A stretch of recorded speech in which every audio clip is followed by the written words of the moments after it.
throws. Goes for Hutchinson, and he's got it. Touchdown. There are no flags. This is 365 Sports, powered by Sikkim365.com. Running back, Roman Hemby. They fake it to him. Tagovailoa wants a bunch. Get greedy. He's got it. Rakim Jarrett. Touchdown, Maryland. 365 Sports is presented by IdealMRI.com. High-quality MRIs for $497 or less. IdealMRI.com. Your health is important, so is your budget. O'Connell again. He's going down field. He's got Charlie Jones. Charlie Jones has got a touchdown. 365 Sports is also brought to you by Texas Farm Bureau Insurance, protecting Texans since 1952. First down and 10. Dart lets it loose. Over the middle. Mingo is there. What a grab. Have you subscribed to our YouTube channel? Search 365 Sports on YouTube. Brought to you by TFNB, your bank for life. Gabriel looks left now, going Deep down the sideline. Touchdown. Marvin Mims. Now here's David Smoak, Paul Catalina, and Craig Smoak. Craig will join us here momentarily. Had a nail in his tire being fixed as he's got a couple of things to do this weekend, so he'll join us here momentarily. We've got a lot to get to in a hurry. Grayson Grundhoefer joins us early today in about 15 or 20 minutes. Also today, Chris Vannini from theathletic.com on streaming and sports, the article from a couple of days ago. Matt Baker from the Tampa Bay Times on about what we're getting ready to talk about and get his thoughts. James Crepea, the Oregonian, his thoughts about what's happening with the Big 12. He's been kind of a little bit more vocal about that on Twitter. Mack Rhoades, Baylor AD. John Jacobs, Baylor assistant men's basketball coach, associate head coach, actually, and Paul's top five coming up here momentarily. Thanks to all of you who are already a part of the chat room. And Paxton and Scotty are always like 1 and 2. And Paxton with a hook 'em horn sign, and Scotty B, let's go. Jason Nichols, Pac-12 on the Ion Network. Is that a rumor? We're about to get into that. Thank you for your time today on 365 Sports. So Paul sent me this, and then again, we'll hear from Matt Baker, who put this up. So there was a Board of Trustees meeting today, and Matt Baker just happened to be getting his, I think he said it's either his wife or his Honda Accord, something fixed on it. And this is like, whoa. So, Florida State AD Michael Alford having interesting talks to the Board of Trustees, saying that the Noles contribute roughly 15% of the ACC media rights value, but get 7% of the distributions. That's one. Number two, at the end of the day, if something's not done, we cannot be $30 million behind every year compared to our peers. There's much more on this, including it would be a $120 million buyout, which would mean they'd have to make it up in 4 years, and they would have more. But the ever-changing landscape of college sports, realignment or otherwise, and here comes maybe just a little bit of okay, the Big Ten's fine, the SEC's fine, the Big 12's taking care of itself for the most part. Not sure what the Pac-12 is going to do. Maybe it's time for us to start making some waves. Well, they have to. And look, the ACC as a whole has to really look at itself. Now, the problem the ACC finds itself in, though, is that, when Texas and Oklahoma can make that claim in the Big 12, there are other entities even throughout. Like even that were, Nebraska was a big part of that revenue at one time. A&M was a big part of that revenue at one time. And I know there was uneven revenue sharing in the Big 12, and they were part of that. But the Big 12, to make some of those claims like that, was even for Texas, who's a huge brand.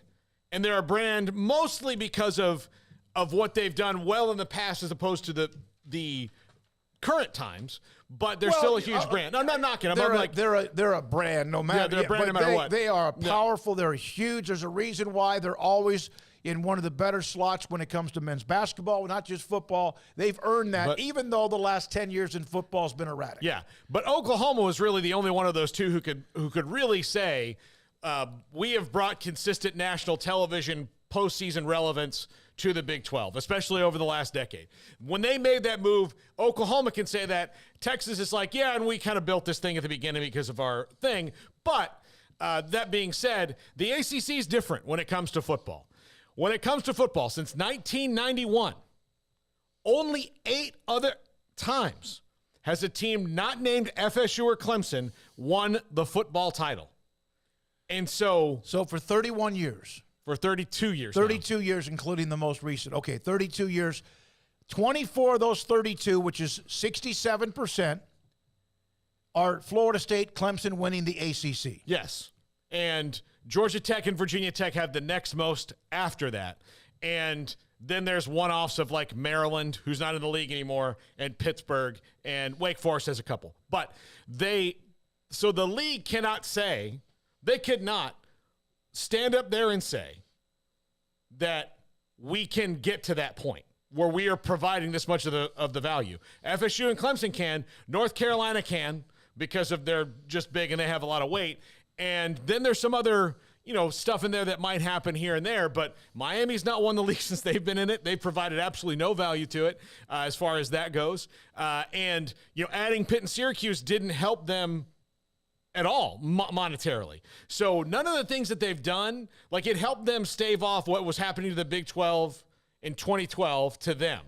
But now in this phase, all it's done is keep a group together that very clearly some of your larger partners are starting to look around at what other people have done, right or wrong, and say, well, why can't that be us? And all right, well, let me ask you a question. You have been very much you thought what UT and Oklahoma did, obviously they did theirs in behind closed doors in the darkness of night. Is Florida State being UT here? Oh, yeah. Look, I think it's very it would be hypocritical of me to say it's not messed up what Florida State is doing, and it wasn't. Look, if they were going to leave, they should have left in 2012 when the writing was on the wall for this anyway. What was going to change? They won the national championship the very next year. And then a couple years after that, Clemson's dynasty started. So the two of them could have very easily left then. In fact, it was talked about. Okay, we know that. Why now? Because now the money is huge. And if you look, Texas and Oklahoma, I don't think were wrong to go to the SEC. I think they were wrong to do it the way that they did it and then complain about problems that they were causing on the way out. Like, oh, well, this never got bigger. Well, you were stopping a lot of that. So I don't know what Florida State's stopped. I have no idea as far as expansion, they've never gotten in the way. Revenue sharing, they've never gotten in the way. So they don't have that. Clemson, same way. North Carolina, same way. So now when you hear a couple weeks ago, the ACC starts talking about unequal revenue sharing, well, that wasn't Georgia Tech who brought that up. You know that. And the thing about it is there's a good section of the ACC that are those schools like Georgia Tech that probably would be okay with it because with unequal revenue sharing. But they're in Atlanta. I mean, isn't there a little bit? So you do think that the other schools would let Florida State, Clemson, North Carolina, and Virginia get a larger piece of the pie? I think that it would be less resistance than in most conferences because they see where things are now, and if that is what's going to keep them in the league. But here's the problem with that, Smokey. If you're $30 million behind, and if you are Florida State and Clemson, your true rivals, you're the ones, economic rivals, the ones you're looking at, the ones that you go in and when you go to recruit a kid and they go, oh, Kirby Smart was just here. Yep. Nick Saban was just here. Those are the people they're worried about. They're not really worried about Virginia Tech. All right, so let me ask you a question. So can you make up $30 million by uneven revenue sharing? I don't think you can. Here's a couple of quotes, 2 more quotes to get to from, this is Matt Baker on his Twitter feed at MBakerTB Times. The Board of Trustees asked him, the AD Alford, about a buyout to leave the ACC. Legal counsel says about $120 million. So if we make up $30 million, we're behind from we make up the $30 million, we're behind from our peers. It'd be about 4 years before they broke even. He also said at the end of the day, Alford at the end of the day, for Florida State, that's who he's talking about, his program, his school, to compete nationally, something has to change going forward. Now, that's a shot across the bow, along with the fact that they're talking about this somewhat publicly. Now, I got a question for you. Florida State, why would the ACC I mean, the SEC blindsided A&M. Mm-hmm. And A&M tried to prevent it because they leaked the story, Brent Zwerneman, and it was like, holy crap, all right? So they angered A&M, and you could be a UT fan or any other fan and go, oh, get over it. No, I mean, they blindsided A&M with this. The SEC took some heat from that, I'm sure, from A&M, whether or not they were barking into a forest with nobody else listening.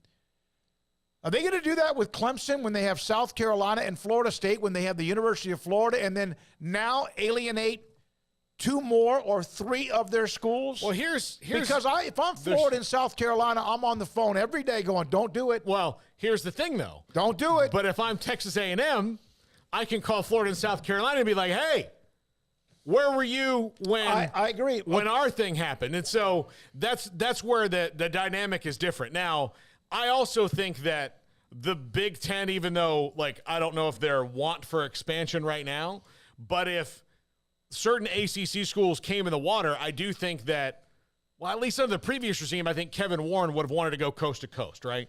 I think, but I don't know if the current, who the commissioner is going to be, do that. But the SEC is the one that makes the most sense for those schools, and that's probably who they want to go and play. So I want to bring this up. So it wouldn't be easy. So you're talking about a conference that, even though you've had your haves and have-nots, has always been about we're as strong as our weakest link. Mm-hmm. You don't hear people bitching about what Vanderbilt brings to the table when it comes to football. You don't hear them even saying that about what happens with what anyone else brings to the table, because people have had their ups and downs. So now you have one school that was blindsided. You have always been this powerful, massive conference with incredible success, and now all of this value, and you've had that for a while too. And now you're about to maybe tread on the water of 2 more of your originals. Yeah. Now, South Carolina's a late ad, but still, you're going to do that too? I mean, I don't think it would stop them, but given what they've already done. But yes, they're going to have to finesse that situation. So if you go back when Florida State joined the ACC in 1991, they had 2 options. They could join the ACC and no one was going to fight them on it, or they would have to get in what would be not only a, athletic battle, but a kind of a statewide political tete-a-tete with Florida. Florida did not want them in there and was going to do everything they could to keep them out, slowing up the process, and FSU had made the decision not to be a major independent anymore. So Bobby Bowden, genius that he was, said, look, let's go to the ACC and win the son of a gun every year and play Florida once a year anyway and compete for national titles and not have to deal with all this political BS that will follow us forever. Now, that was a very long time ago, and so now maybe things have changed, but yeah. I mean, there's just something to put on the table. Yeah. All right. Also, there was conflicting reports today from 2 well-respected media outlets. This from Brett McMurphy. He's been on our show. Apple still has not made formal offer for Pac-12 media rights. Okay, that was the initial of it, but keep reading. But Ion Television has emerged as a potential Pac-12 partner, sources telling the Action Network HQ. Ion TV, owned by EW Scripps Company, which has 61 local TV stations, and some of them are major markets, high markets, top 30 markets, and some are in other markets as well, including there's, of course, a station that is a part of Scripps that is in Waco and other cities like it. Now, that was from Brett McMurphy, who's really good at what he does. So a lot of people ran with this, oh my God, it's getting worse, if that's what you think. And then Stuart Mandel from theathletic.com, Ion Scripps Sports is not involved in the Pac-12 TV negotiations. A source with direct knowledge of the situation tells The Atlantic. So, 2 guys who are both really good at what they do, and you wonder, again, was there a leak? Was this something intentional? Is this possibly true? And, of course, in the end, yet another day goes by, and I would think this is what, February 24th. We've heard Ray Anderson with whatever the hell he was saying. Kurt Schultz at Washington State. You've had others who have now come out and said a couple of things. I would think that the Pac-12, I would think if you're a member of the Pac-12, whether you're Stanford, California, the Four Corner Schools, or Washington State, Oregon State, and whoever else I'm missing, Give us a damn decision so we can make a decision. Let's get to this by the 1st of March. Yeah, I agree with you there. I think a lot of this Apple TV and especially this Scripps thing that leaked out. And by the way, if you're George Kleofkoff, and let's say you are in a room and you're like, ever been in one of those situations, you're like, oh my God, this is horrible. Just come out and say it. Now, he might have something, who knows, something better than anything being reported, but why not just come out and say and help all? You're working for the 10 schools. Okay. Am I right?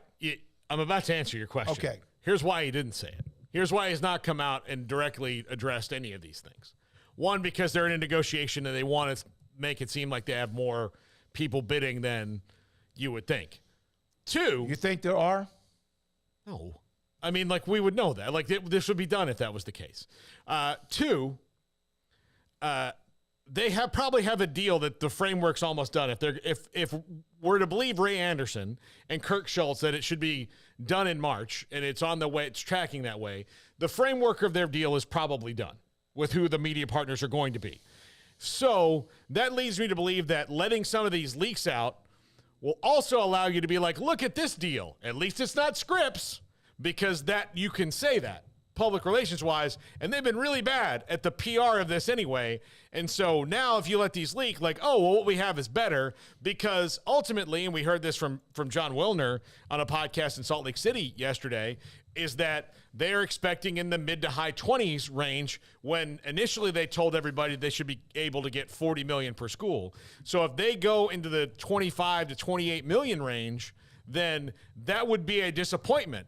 But what would be a bigger disappointment is all on Apple TV or Scripps, a mid-level national conglomerate who is just kind of new into this, is involved in it. So that's better news when you give the deal that you have, which is, half ESPN, half streaming, or whatever it's going to be. And that's where it probably lies. And as for the two conflicting reports from two guys who have impeccable sources most of the time, I do believe that someone from Scripps or someone within told Brett McMurphy that they would be interested in doing this as a way, because if you think about it, for Scripps, if they got in this, then all of a sudden then they can maybe expand some of those markets that they're in. They're in 41 markets right now, and some of them are big and others are, like this, medium market. Where's the money? What's the money? Exactly. And Roger Dodger, who's a huge Pac-12 guy, or a Pac whatever number it is, and I'm not doing that flippantly, it's just ridiculous, the constant rumors about the Pac-12 TV contract. Laugh out loud. By the way, I have to respond to reliable resellers, and then Grayson Grundhoefer is going to join us early today. Is it me, or has there been some tension between the hosts lately? Yeah, Paul and I, we're about to break up. We're trying not to. It's out there. We're brothers. Well, he is kind of. Craig's my son, and you know what? You keep each other honest, and we're going to have some times when we all don't agree. You surely don't want us to sit here and just like, let's put some marshmallows over the fire, right? I mean, we're going to all have our own opinions, and it's healthy. Now, sometimes I might lose my mind a little bit more than perhaps others. Craig does it in a very calculative and very low-key way. He will cut your throat. I'll scream it to the point where your throat explodes, or mine does. All right, we're joined by Grayson Grundhoefer, 365 Sports, Sikkim365.com. Grayson, I know you've done some stuff as well, but you know how realignment has become an everyday thing. What do you think truly, what, in your opinion, is going to be the end game for the Pac-12? That's a great question, because I think right now we're all kind of trying to figure it out from the Big 12 side. And so it's interesting when you look on the Pac-12 side to see, okay, what realistically should be the goal of all these Pac-12 schools. And the problem, in my opinion, with the Pac-12 is that I think each school has a different goal, right? So, like, you look at Oregon State, Washington State, I mean, I think it's purely about survival, right? Trying to make sure that you're still in an upper echelon Power 5 conference. But you look at Oregon and Washington, and they're kind of thinking, wait, we want to make the most money in this conference. We want to make sure that we put ourselves in the best position to be, one of the top schools in the entire country. You look at the four corners, I think they're kind of split on what they want to do as well. So in my eyes, I think that's the biggest problem, is they're all split. But I think overall, the goal would be that they come away with something that's very similar to what the Big 12 is making as far as annual revenue that is essentially guaranteed. I think that would be the ultimate goal. It just doesn't appear like they're going to get there without having to go off into some sort of crazy streaming venture, which would be, unlike anything we've ever seen. Yeah, Grayson, it just did, and now the ACC is getting antsy. I mean, it's wild times in college football. I mean, usually we could just ask you like, hey, is there a quarterback recruit coming into campus in the next couple months? And you'd be like, yeah, now we have to figure all this other stuff out. It's bizarre. It really is. And you mentioned the ACC, and I got multiple questions this week, just comments on YouTube, and I think people have been just kind of wondering this is, could the ACC and Pac-12 do a merger, or, the Big 12 and the Pac-12 do a full merger? And everything that I read on that, it doesn't seem like it would make sense for either the Big 12 or the ACC to do that when they're in, quote unquote, a position of power. And if you do that, you're just kind of watering down all the money that, can be made from the schools currently in those conferences. But you're exactly right. I mean, we don't really know for sure what is going to happen, I think, right now, which makes college football extremely unpredictable, even more unpredictable than it, usually is. Grayson, since you do a phenomenal job, blanket job on the recruiting or whatever, with those who Baylor's looking at and everyone else too, you don't just keep up with what Baylor's doing. You report a lot of what Baylor's doing. But how much has, in your opinion, the realignment shift from 2 summers ago to last summer with USC and UCLA to even the speculation going on all the time? How much is that in play when it comes to recruiting players who are active or about to commit and sign now this year? I think it is somewhat a big deal, but I would also say, for the most part, and I think it's very important, and we do this with NIL as well, right? There's a group of prospects, when you look at the top 100 prospects or something along those lines, those prospects are different than the vast majority of prospects. And so, to just simply talk about the top 100, does NIL matter to the top 100 players in the country? Yes. Does realignment matter to the top 100 players in the country? Probably, because most of the time the schools that have the most money to spend on it are probably in a pretty good position, whether it's in the Big Ten or the SEC currently. But after that, I think most kids honestly are looking for the program that best fits them. And so while Power 5 matters, I don't necessarily think it's fully on. It needs to be the Big Ten or the SEC. I don't think it's gotten to that point. But they definitely want to make sure that there's security in the program that they're going to, so that in 3 or 4 years, that program's not completely different than the one that's recruiting them. Grayson Grundhoefer, SicEm365.com and 365 Sports with us early today. We'll have Chris Vannini, theathletic.com, on many things, knowledge of streaming and television and even TV and TV sports. We'll have that coming up at 3:45. Grayson, what today, or I know you always have a thread for the week of recruiting, and you have another one right now up on the pinned at near the top at the premium section. What is the number one topic this week so far, or at least in your opinion, on Baylor and recruiting in football? Right. So for Baylor football in general, it's definitely the piece that I wrote yesterday, I guess it was, about Kyan Roberts-Day making the shift from running back to outside linebacker, the jack position. That's definitely one of the bigger storylines. That also coincided with the probable moves of Jackie Marshall to the defensive line from the jack position as well. So those two moves kind of triggering each other a little bit. And I think a lot of people are really excited about that. Kyan Roberts-Day was actually my top-rated recruit in the 2022 class. And so to see him make a move this early in his career, I think it's a big deal, because he really needed to find a spot where, he gets to learn and grow at that position instead of having to move around a ton. And I also think that's important for Jackie Marshall as well. Even though the jack position does give you some of the traits you need to play defensive line, there's still going to be a little bit of a learning curve for him as well. So I would say that's probably the biggest story on the football team front. Now, as far as the recruiting front, I really think a lot of the stuff I've been talking about this week has a lot to do with the offensive line.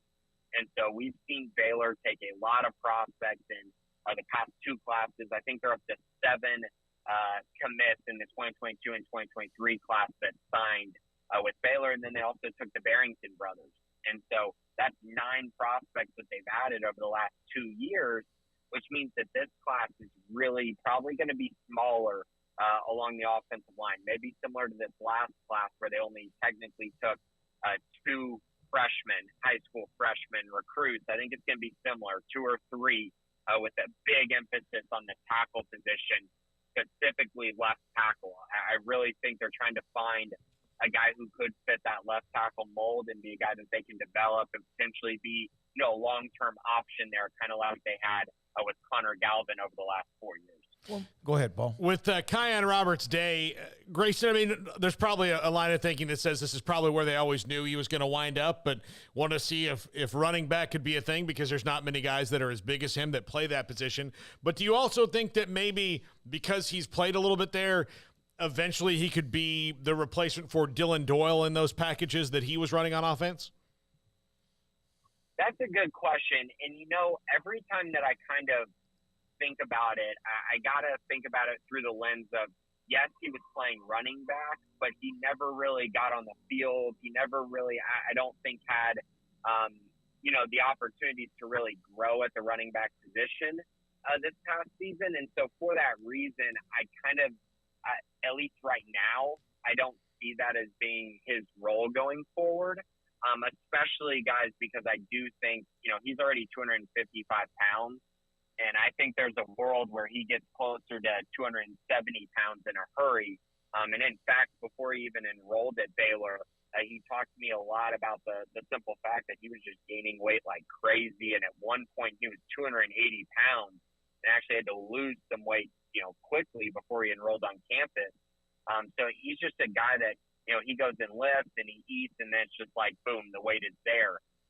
And so it's going to be very difficult for a guy to play at, 260 pounds and play running back or fullback. And Dylan Doyle was around 230. So that kind of gives you an idea of the huge difference there between the two of them weight-wise. And so, I don't see that role for him right now. I actually think it's probably more likely that he eventually moves from jack to defensive line if he continues to put on the kind of weight that he's been able to put on so far in his career. So just to clarify, this isn't Roy Williams, who Bill Parcells used to say was a biscuit away from being a linebacker because he was a large safety. This is just natural, his body, metabolism. This is just going to be kind of what he's growing into then, right? Yeah, I mean, he's been on a crazy diet since he got to Baylor, to the point where, it's a bunch of salads, right? You're eating a bunch of salads, and even when he was doing that, he still wasn't able to lose the weight that he wanted to. But I think that over the last, few months, he's really been able to, I think, focus on it. The training's been really good, I think, for him. And everything that I've heard is he's right around 255 pounds, which that's a pretty good number, I think, for a jack. He could even be a little bit bigger if he wanted to.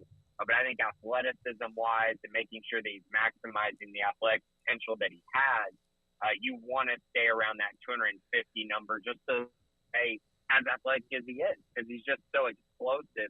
You want to make sure that, he keeps that explosiveness at whatever weight he is playing at. But, yeah, you're exactly right. This isn't a situation where it's, horrible diet habits or anything like that. This is just more so he's got a big frame. He's got long arms. He's 6'3". And he just, he eats and he just is able to put on weight like crazy. Thank you for your time, Grayson. Enjoy the weekend. Grayson Grundhoefer with us a little bit early today on 365 Sports from SicEm365.com. Constantly, just constant threads. And sometimes there'll be 6 or 8 of them, bam, right there in the premium section, plus other notes along the way. All right, when we come back, a couple of more notes. We're going to get to the chat room, the text line as well. And for those of you asking about Ion and that, I think there's probably both those reporters, Stuart Mandel and also Brett McMurphy, are good at what they do. And there's got to be something give and take in there, whatever it might be. So that's going to be interesting. Chris Vannini, that understands a ton about sports streaming, TV streaming. Has streaming saved television? Can it save sports? Can it save the Pac-12? He's going to join us at 3:45 today, so we'll get into that. And also, coming up next, the University of Miami was the first one on the clock, so to speak, when it comes to the NIL and the NCAA inducements and whatever else. And the NCAA just basically with a soft rag said, you're wrong, you shouldn't have done this. But based on the timeline, based on their jurisdiction, based on what they can do when all that was going on with basketball players, not even the Jaden Rashada or whatever else that eventually was a Florida problem. We'll come back with that story. Nicole Arbach has that from The Athletic, among others, on what the NCAA has done with the first real story of someone facing them about the possibility of NIL going over the top. This is 365 Sports. IdealMRI.com in the Central Texas marketplace, just off I-35 in the southern part of Waco. And I've been there. I have been there for my lower back when it was seen that I have a couple of discs that are okay, but there's one that kind of can have a little bit of evidence of arthritis. And so every once in a while it's going to flare up. It's just whenever it wants to, and I deal with it, whether it's on my right side or my left side. But my MRI at Ideal MRI discovered exactly what was creating sometimes a little bit of a pinched nerve or just something that was not comfortable. Sometimes you couldn't even sleep very well. It also has helped me with my upper part of where my neck is, which is kind of tight and had a nerve issue there. Yeah, I know. It means I need to be careful and start stretching better, and I am.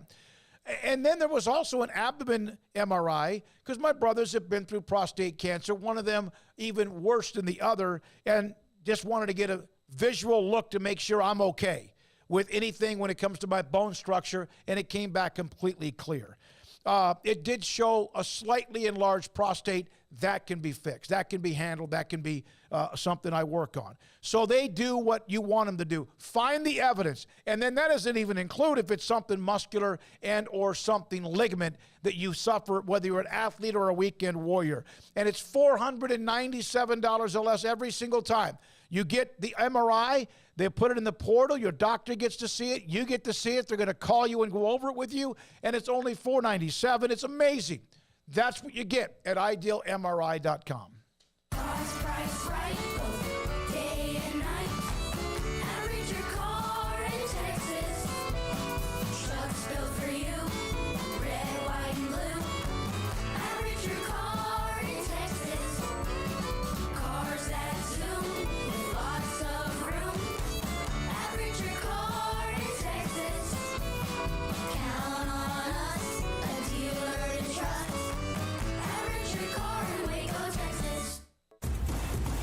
Hey, this is Bryce Petty, former starting quarterback and two-time Big 12 champion, and I know firsthand the importance of being in top shape both on and off the field. So listen up, men. If you're feeling beat down day in and day out and looking for that high-performance edge that separates the men from the boys, then look no further than the Petty Clinic Low T in Waco. Petty Clinic is a comprehensive men's healthcare clinic with an atmosphere catering to men. Board-certified Dr. Kent Petty has a special interest in offering the highest quality medical care to men of all ages. Some of the services offered include screening and treatment for low testosterone or thyroid, infertility, high blood pressure, diabetes, high cholesterol, sleep apnea, while offering comprehensive wellness exams and complete men's health lab panels. High performance men, remember, it's not just a Petty thing. This is Bryce Petty, encouraging you to reach out and Google search Petty Clinic Low T or go to pettycliniclowt.com and get your complimentary lab screening today.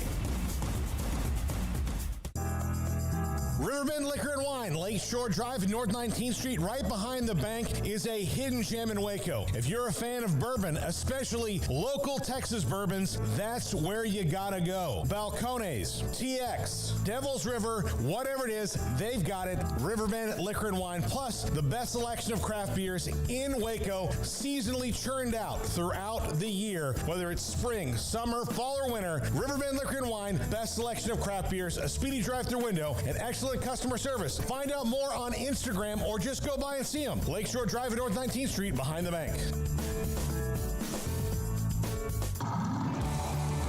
Waco Custom Marketplace is your hometown grocery store with a full-service butcher shop and bakery. Hi, this is David Smoak. The butcher shop can take your customized orders for seafood, pork, and poultry and custom cut your favorite steaks from bacon wrap fillets to T-bone, to bone-in ribeyes, cut specifically the way you want. They have Norwegian salmon fillets, catfish fillets, sliced ham or turkey and lunch meat, variety of cheese available, and several options of sausage links, fresh chicken breast or whole chickens, sliced bacon, pork chops, ground beef, marinated beef, and chicken fajitas, and always large briskets available, plus fresh vegetables. So the great product, customer service, and family tradition of the Bauer family continues at Waco Custom Marketplace, open Monday through Saturday. A full-service butcher shop and bakery available. Waco Custom Marketplace, 425 Lake Air Drive in Waco, or WacoCustomMarketplace.com. Camille Johnson Realtors guide you seamlessly through the process of buying your dream home or selling your current one. Commercial, farm and ranch, or residential, Camille Johnson Realtors can smoothly and successfully lead you through any transaction. With a team of 28 experienced agents who are excited about serving you, Camille Johnson Realtors services the entire greater Waco area. If you're in the market to buy or sell, contact Camille Johnson Realtors, 104 Midway Center in Woodway, or find them online at www.camillejohnson.com. Camille Johnson Realtors, elegant, charming, warm. Welcome home. This is 365 Sports. The 3 o'clock hour is sponsored by Waco Custom Marketplace. Meats, sweets, Texas treats, and a cut above the rest. 425 Lake Air Drive, Waco. All right, we mentioned on that report and also the one that said no. At least that's the report. And then also we have gotten into the Florida State quotes from their athletic director, Alford, and that was pretty juicy. And we'll hear from Matt Baker, who had those quotes, and others could have heard the Board of Trustees meetings. He put them up. Paul shared them with me, and I called Matt, and we'll have him for a couple of minutes at the top of the hour. Chris Vannini around the corner. Mack Rhoades, Baylor AD today at 5 o'clock. And then there's this one. You remember the story, the NCAA was going to start to look at these NIL deals, right? Well, a lot of them are already done before they came up with any kind of new language. So the NCAA looked at the Miami NIL for the Cavender twins, the young ladies that play basketball at Fresno State, and they absolutely sat down. The coach set up a meeting with John Ruiz, set it up, met with the players before they actually enrolled on campus. Everything you're not supposed to do, but really it was during a time when everybody was the Wild Wild West. And all this is like they found violations. However, 1 year probation, tens of thousands of dollars, I'm sure, I guess, in fines, a handful of lost official visits when it comes to recruiting, and lost some in-person recruiting days. If that's going to be the penalties going forward, and that doesn't mean it will, okay. Nothing happened at John Ruiz. He's no allowed. Separation from Ruiz in the campus or whatever else. No. Also, even though publicly he has said, this is what we're doing. And this was about 2 women's basketball players, too, by the way, that started the actual investigation. So it's everywhere. No penalties for the players. No penalty with the players. No lost games. No eligibility issues. Yeah. So none of that happens. And then what happened 2 weeks ago in the state of Florida, Smokey?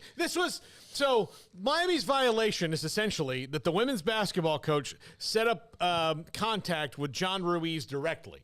Yes. With these 2 players. So what can the University of Miami do now? They can set up contact with these people directly, or you can go through the school. So, we all know how politics works. John Ruiz is a very wealthy man who lives in South Florida. It is most of his life dealing with politicians in the state level and probably even beyond that. So I do have a feeling that when this popped up from the NCAA, that NIL legislation got fast-tracked because John Ruiz is a guy who donates to every politician. Now, he might be a Republican or Democrat. I don't know. But he's the kind of guy who has money that donates to every politician because he needs every politician to like him. So this was probably not hard for him to be like, hey, can we get these rules changed because they're kind of arbitrary and silly? And I would like to be able to tell the NCAA to, you know what, the next time that this happens. So now the university can be directly involved in NIL deals. That was announced last week. Now, granted, Miami was not at that because they're not a state institution, but they do operate in the state of Florida. Yes. So it is legal for them to do it. So this little thing means so far less than the NCAA even intended it to. Like, they admitted that they should be able to do something here, but they can't. It's kind of like when everyone initially, when Baylor went through their rough times and their scandal, that everyone had the death penalty. And yet none of the jurisdiction of the NCAA was really something they could do when they investigated everything around Baylor. Do you know what? There's laws and there's jurisdiction, and I know it sometimes can be frustrating, but in this particular case, they really couldn't do anything because they didn't have anything yet in place while some of this was going on. Do you know the phrase, they brought a knife to a gunfight? Here's the deal. If you do bring a knife to a gunfight and you are a good enough fighter, you can probably do a little bit of damage before you get nicked. Here's the thing the NCAA is doing. They're not bringing a knife to a gunfight. They're just bringing, like, a little bag of Skittles and hoping they can, like, flick them at you. Hey, Skittles can knock an eye out. And hit you in the right spot. Yeah, they can knock an eye out. Yeah, they have nothing. From Jim Miller. Paul, I thought you wrote this. And Jim, if you're going to cheat, why waste it on women's basketball? Nothing against women's basketball, but the term juice being worth the squeeze applies. As far as if you're going to do this, hey, but Ruiz is doing it with everybody. It was worth the squeeze. Yeah. Nothing really happened. Yeah, absolutely. I essentially, like, moderately voiced, please don't do that again from the NCAA. Hall of Fame college football podcast on the chat room as far as the question when it comes to the Ion Network is, you know, again, it doesn't appear. Ion hasn't released anything. It's just a report, sources, etc. And again, there's conflicting reports. But again, want to give. I want to say this because, and I'm not afraid. If somebody's wrong, we're going to tell you. If we're wrong, we're going to tell you. Luckily, we've been really clean when it comes to opinions. When it comes to reporting about realignment from the beginning. Brett McMurphy's the one that had the Ion, and Stuart Mandel then countered it by saying he has been told that's not true. All right, coming up next, Chris Vannini had a story earlier this week about streaming. A lot of it came from, well, there is streaming. Everybody's got some sort of revenue flow or stream when it comes to online, watching something or through apps, whatever. But then the Apple TV Plus story popped about the possibility with the Big 12, the Pac-12. Chris Vannini wrote an article about that streaming hasn't saved television, and it's not going to save sports. So we'll come back with him, Chris Vannini, next on 365 Sports. PettyClinicalOT.com. Dr. Kent Petty can help you become the high-performance man you want to be, used to be, and need to be. As you get older, father times can take over many things. Gravity, it can also take over things inside your body. Father time that's just the way it works.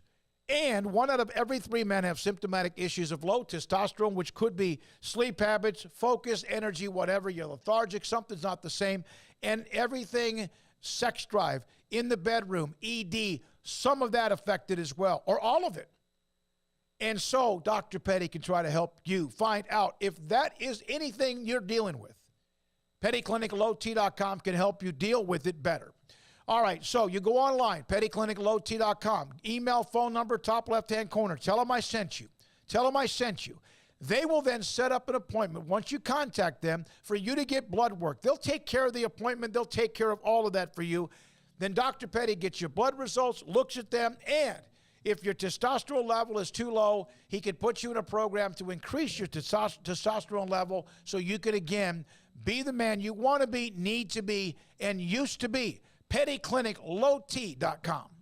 Kick off 2023 with a bang at Allen Samuels in Waco. During the President's Day sales event, get a 2023 Jeep Grand Cherokee Laredo with total values up to $2,000 and 1.9% for 72 months on second and third row options. That's right, 1.9% for 72 months plus rebates. Or how about the 2023 Jeep Gladiator Sport with up to $3,500 in total values plus an extra $500 to first responders at Allen Samuels in Waco.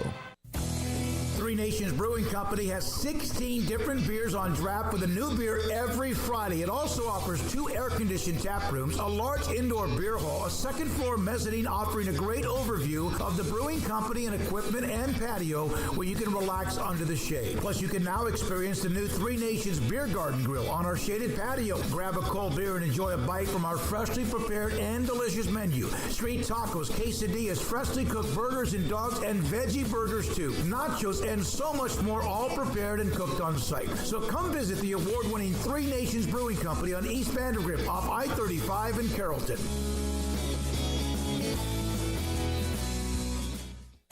At Ideal MRI, we feel blessed to be part of the Waco community. We're a small family business here in Central Texas. At times like this, the cost of healthcare has never been more important. And unfortunately, significant illnesses and injuries still occur. And that's why Ideal MRI is open and here to serve you through this difficult time. So if you need an MRI, ask your doctor about Ideal MRI. You can schedule online in minutes at idealmri.com or call 833-IDEAL-MRI.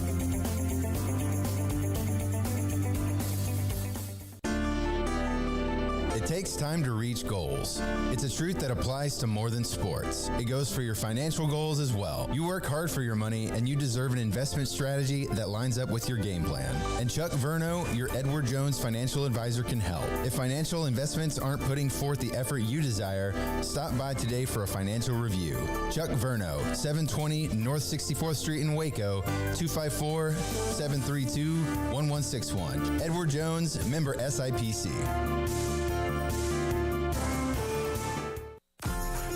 Automatic Chef Canteen is a full-service micro-market vending and office coffee provider with state-of-the-art vending equipment, a wide variety of products, and offering custom-fitted micro-market vending office coffee solutions for your employee break room. You want a full break room solution and a workplace oasis? Well, Automatic Chef Canteen, locally owned and operated for over 50 years in Central Texas, also includes in-house mechanics on call 24/7 for fast, reliable service and maintenance. Automatic Chef Canteen, 6900 Imperial Drive in Waco, or online at automaticchefcanteen.com. TFNB Your Bank for Life is the official local bank of Baylor Athletics. Find out why more Central Texas are making TFNB their bank for life. Sign up for our Edge checking and savings accounts to earn interest or cash back. With 5 convenient locations and an award-winning mobile app, banking has never been easier. TFNB Your Bank for Life. Member FDIC.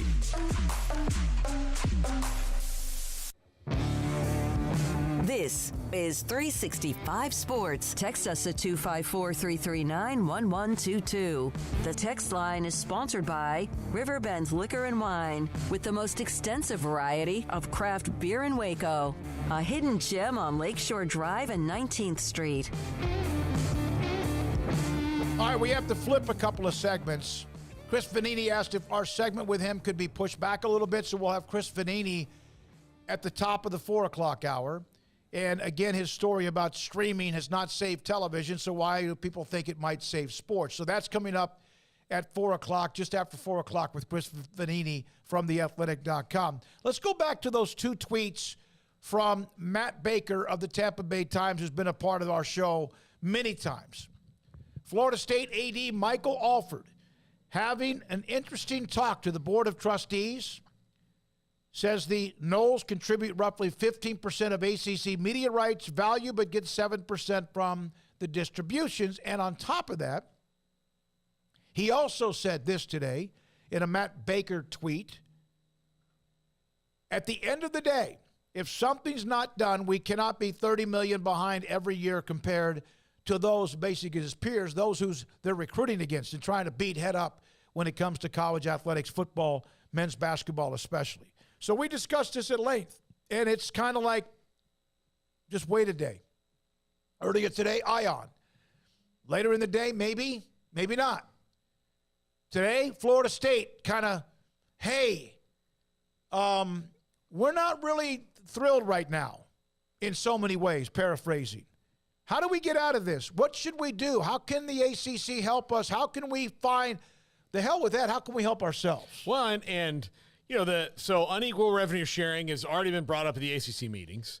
The question is, okay, that's clearly not going to get, if you're what their media deals like 22 to 25 million a year, off the top. And then you've got the other things that come in like college football playoff and NCAA tournament that put them in the 30s. So if you're $30 million behind, but all the rest of the teams are only getting $30 million a year, you're essentially asking the equivalent of one full team, which it wouldn't be that. It would be spread among the other ones. But if you want to get to $30 million more dollars, then you've got to ask every team to contribute that. And it's not just going to be to you, right? It's also going to be to Clemson and North Carolina. So it's not going to be all $30 million. What makes you happy? Is it 20? Is it 15? Because it can't be 30. Or is 30 the number you want to get? And if 30 million behind is the gap you want to close, then there's only one answer to that question, which is leave. And yeah, because they're not making enough.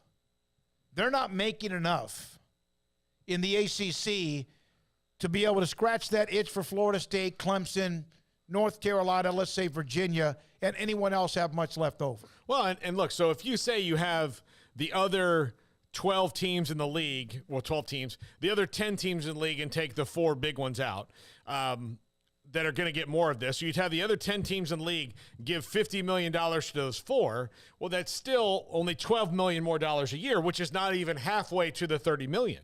So when you go, I'm just kind of loosely going off of this here of, what their numbers are all year. And then can those other schools, do they want to afford that? It's just...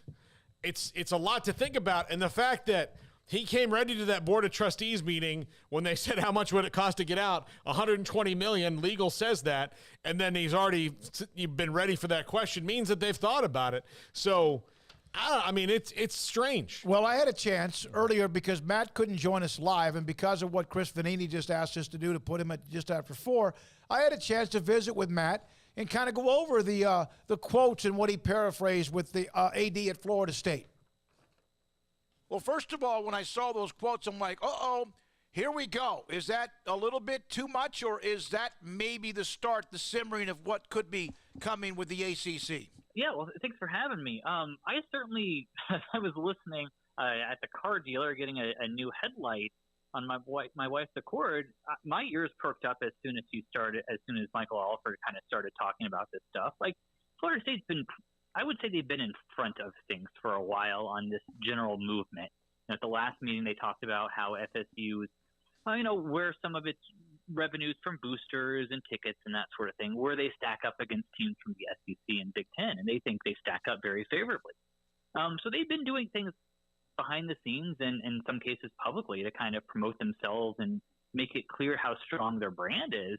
What happened today, though, was on a whole different level where, Michael Alford, the AD, is saying something has to change for us to be competitive nationally. And, then when a trustee just asked straight up, what would it cost us to leave the ACC?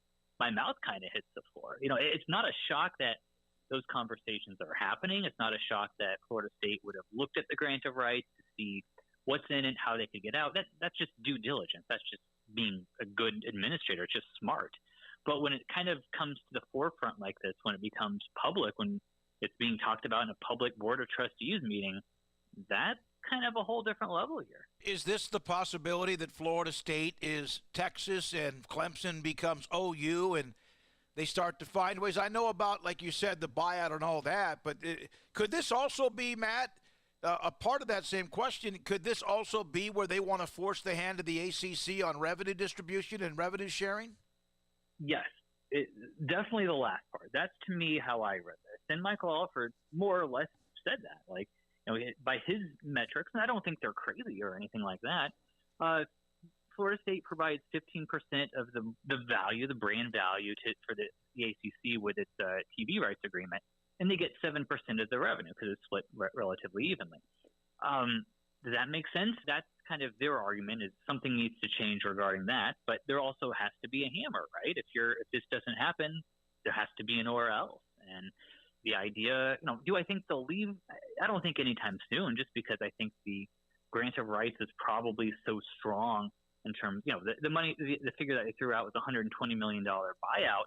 Plus, in theory, they would have to give up all the home or the TV revenue from their home games through 2036. Maybe that they can get out of that. Maybe not. I'm not a lawyer. I haven't seen the contract. I don't know if anybody knows for sure. But I do think today was kind of a putting it out there that this is getting real. And do I think it's going to change tomorrow? No. But it's starting to think that this is not the healthiest thing going on. Do you think that because it's Florida State, and we know, as you mentioned, they're one of the ones who've created most of the revenue, do you feel like it would be something that you might hear from Clemson or North Carolina or someone else maybe in the next few days? I don't know about next few days, because it's not like this was a press conference that they called to have. This is a Board of Trustees meeting, right, where 90% of it is unbelievably boring and uneventful. AD talked about other stuff too, like the facilities upgrades to softball and baseball and that sort of thing. This to me is just this was a regularly scheduled thing where he needs to update the powers that be about what's going on, and took this as an opportunity to kind of make a statement and make it publicly. I do think Clemson and Miami and probably North Carolina, maybe Virginia, some of those probably are sharing a lot of these frustrations because they're big brands that, shoot, if you put Georgia Tech on the open market with its TV, footprint and academics and everything, they'd be attractive.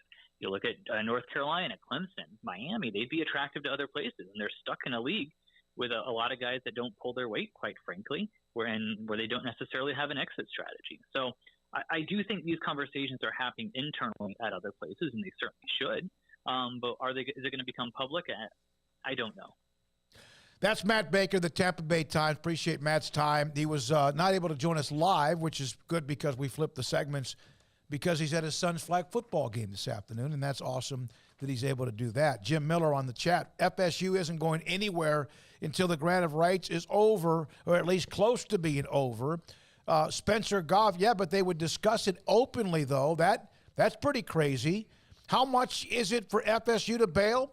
According to the question from the Board of Trustees to A.D. Alford, it would be $120 million. Now, again, we've seen these things negotiated down to about 60% of that.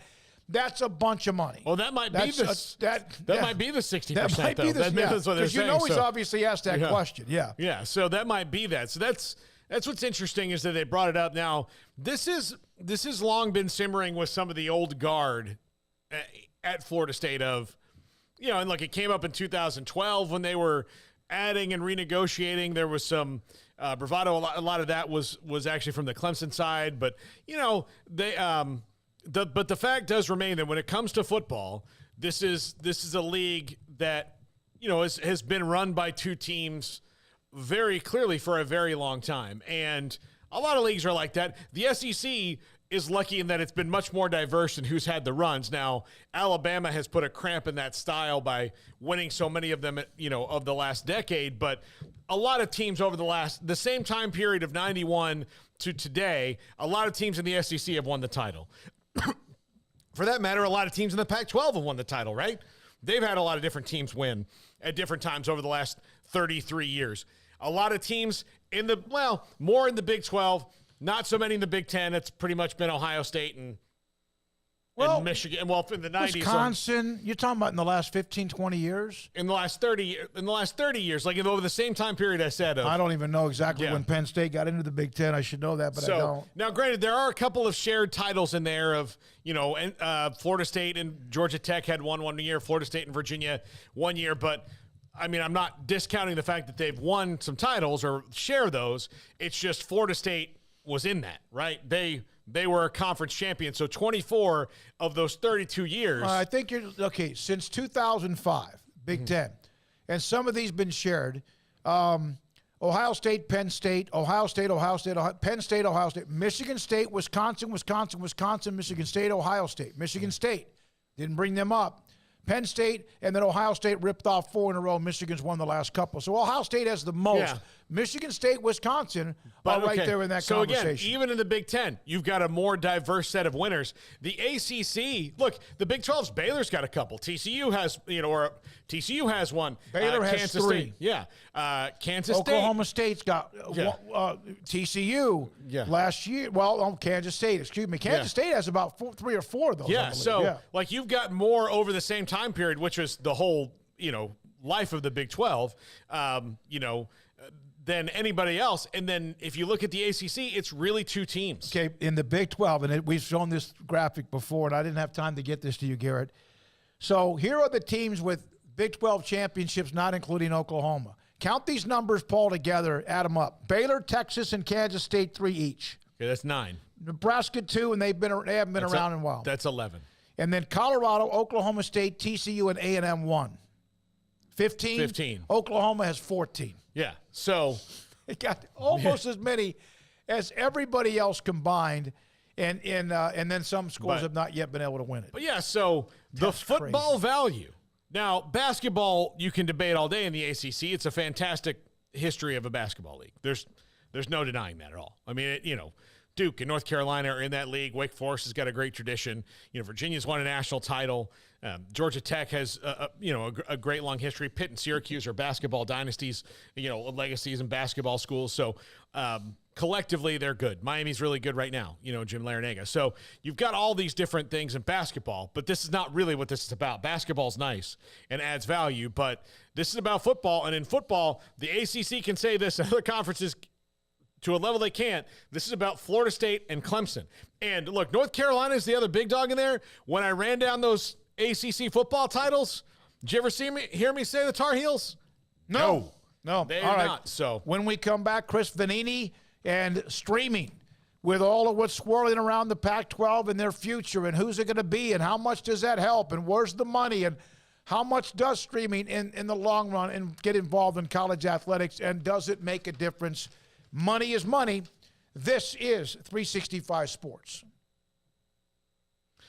Riverbend Liquor and Wine, Lakeshore Drive at North 19th Street in Waco, a hidden gem. Look, I had a friend that was heading out of town, Adam Batchelor, good friend of ours, left today. They're moving to Iowa today, and I told him that when he comes back to visit, the first place we'll go is Riverbend Liquor and Wine. I offered to give him more stuff to take on the road, but they're pretty packed out and didn't want to take it. But he loves Riverbend Liquor and Wine. Adam, hold on. Adam's car will not be light on alcohol. No, that's the other reason. Not while he's driving. No, but in the car when he's driving. No, So, but yes, when I do see him, I will take him something from River and Liquor and Wine.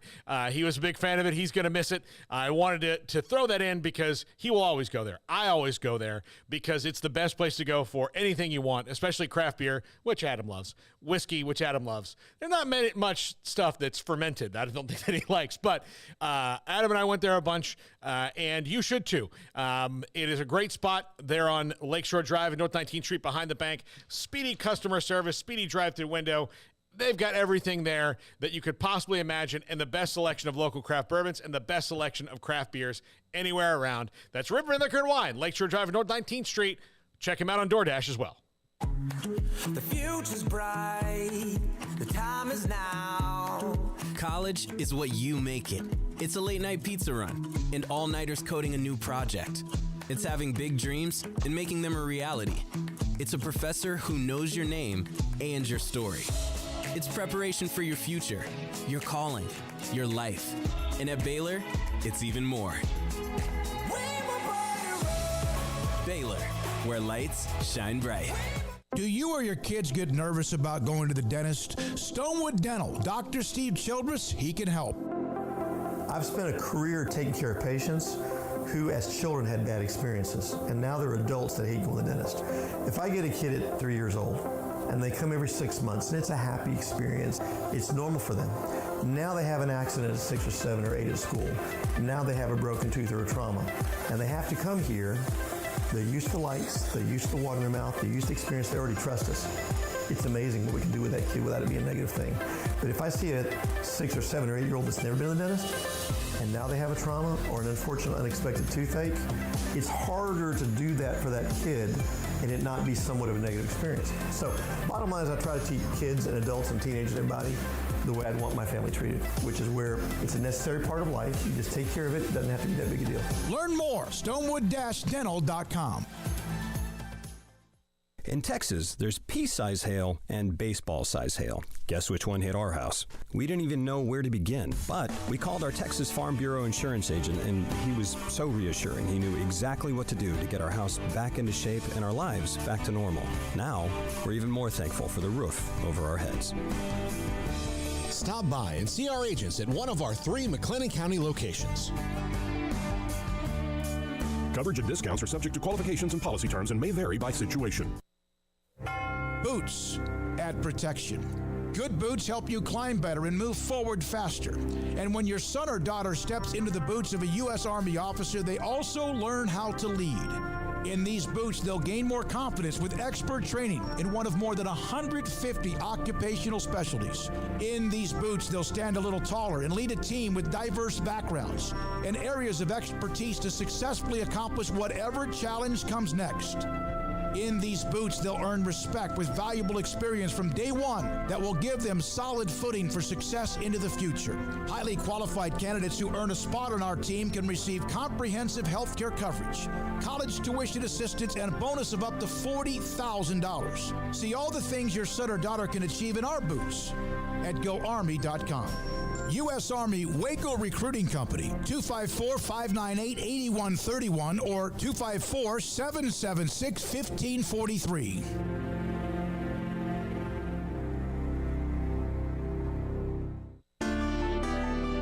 One size fits all. That may be all right for an adjustable belt or cheap sunglasses. When it comes to your financial needs, no one wants a one-size-fits-all strategy. Cam Heathcott, your Edward Jones financial advisor, knows that his most important goals are yours. That's why we take the time to understand your needs, knowing you. That's how Edward Jones makes sense of investing. Cam Heathcott in Conroe at 936-756-7717. Edward Jones, member SIPC.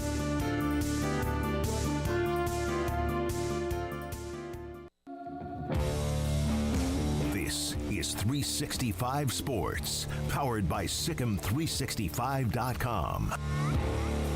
The 4 o'clock hour is sponsored by Boozer's Jewelers, the wedding ring store, specializing in custom jewelry and repair, all in-house. Now here's David Smoak, Paul Catalina, and Craig Smoak. Mentioned earlier at the top of the show, Craig's running a little bit late, had a flat tire, try to get that done, fixed, and be here hopefully sometime soon. Chris Vannini, theathletic.com, joins us. Paul Catalina, I'm David Smoak on 365 Sports. The article earlier in the week, streaming won't save college football as we know it because it's not saving TV. And Chris, what a great week to run a story like this with all of the speculation, the Pac-12 and Apple TV Plus, and now whatever is the truth with Ion and whoever else. Great stuff on this. What is your reaction, first of all, to what is going on right now with the Pac-12 and what appears to be very heavy streaming with whatever they end up doing? Yeah, I mean, it's clear that George Kliavkoff, the commissioner, knows that they need some leverage, you know, if they want to get more out of ESPN.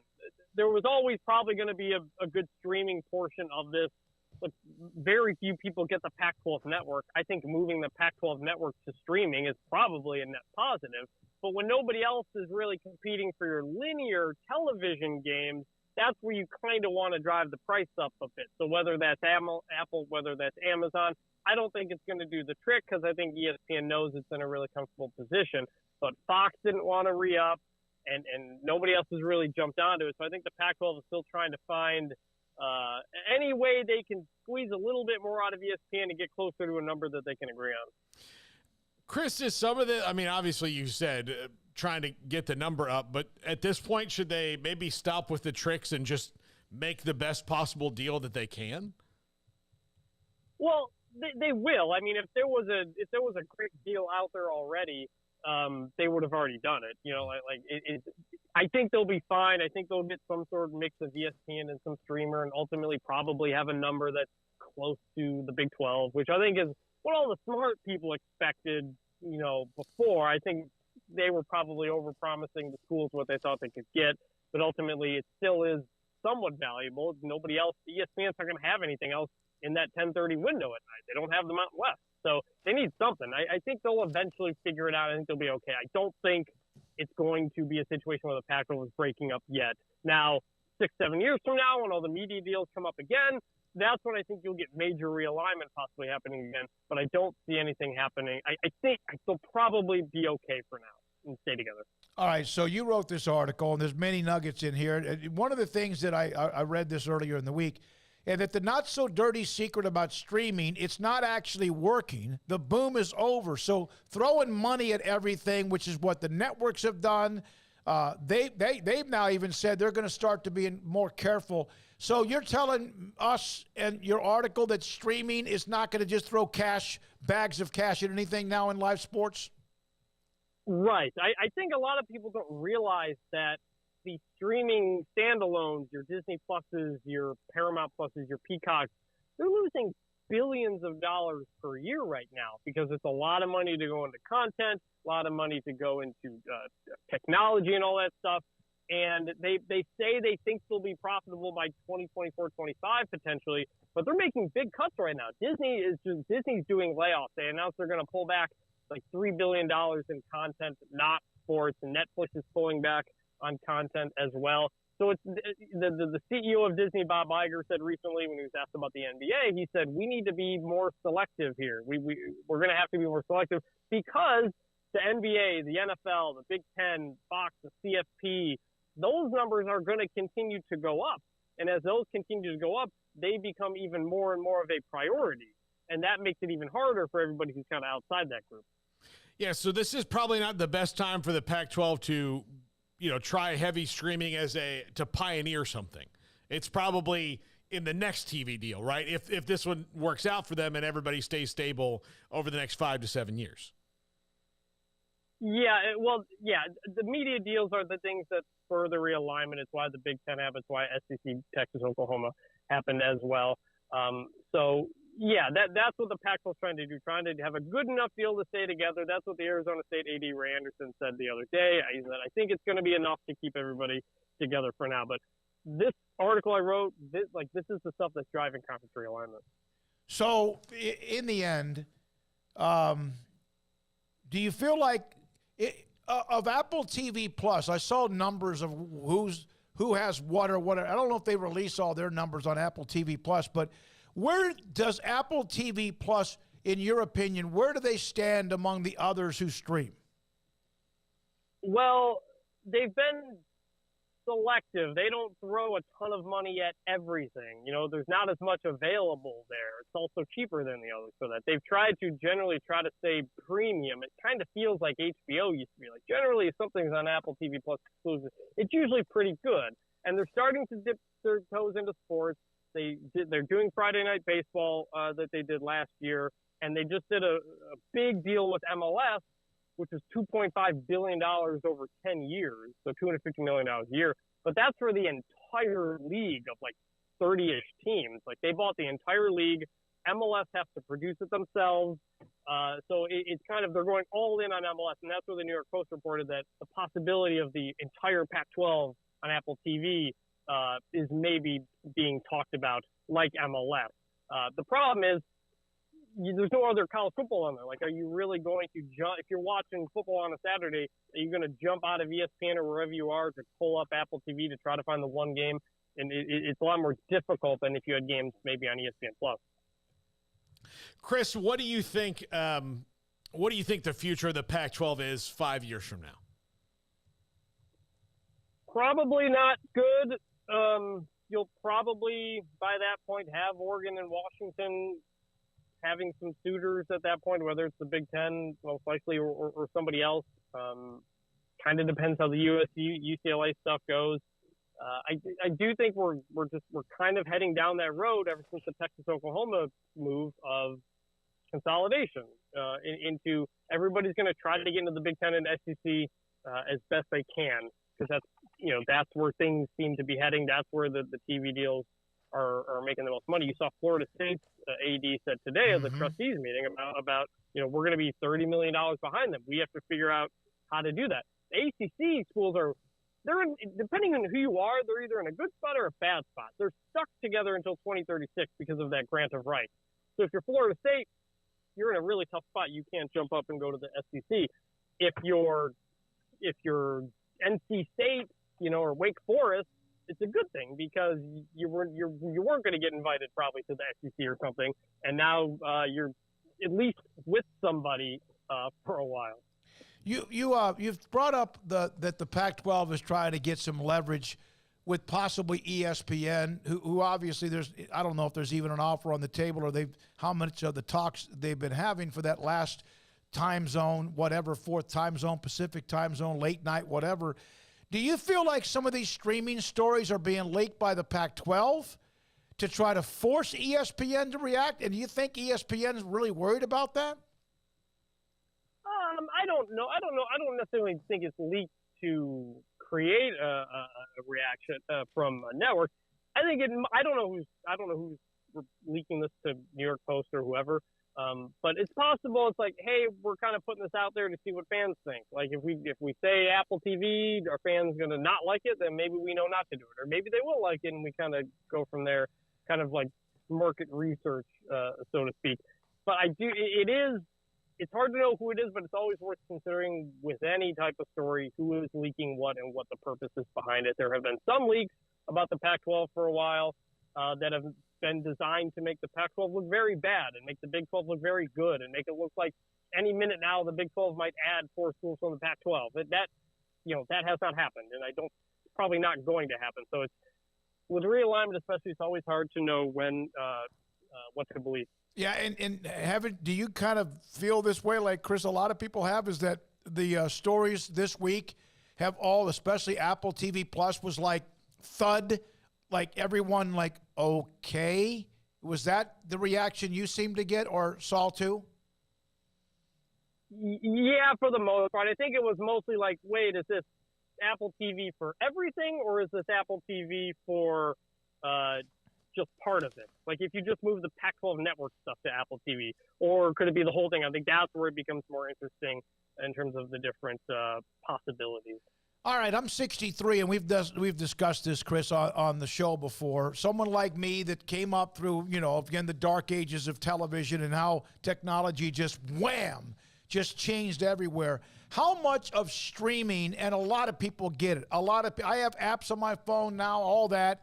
But how much of streaming is maybe the concern, even though the Pac, and you would think West Coast, those fans would understand that better than anybody, how much of that is maybe just enough people don't get it yet?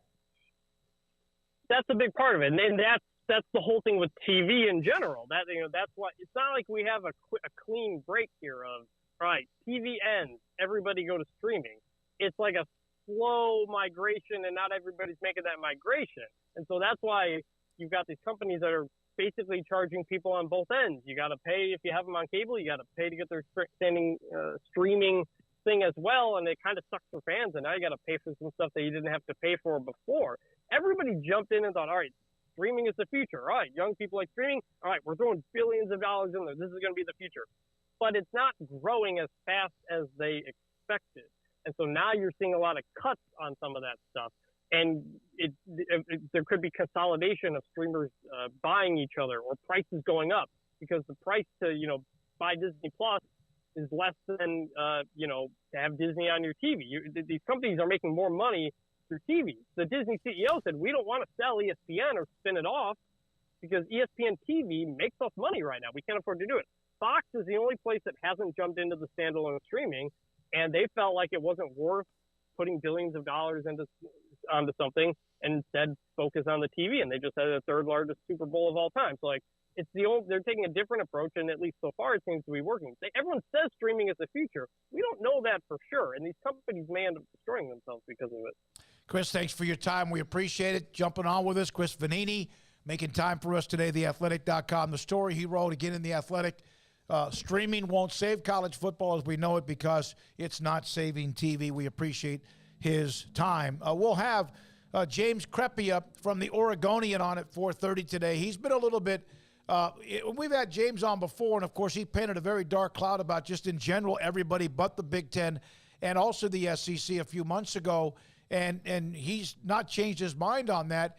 But he did have earlier this week a comment about if, in fact, Apple Plus TV, this is it right here. Imagine a weekend slate of games in 2024 with the SEC dominating ESPN, ABC, the Big Ten dominating Fox with CBS midday, the ACC and Big 12 getting the rest of the desirable slots.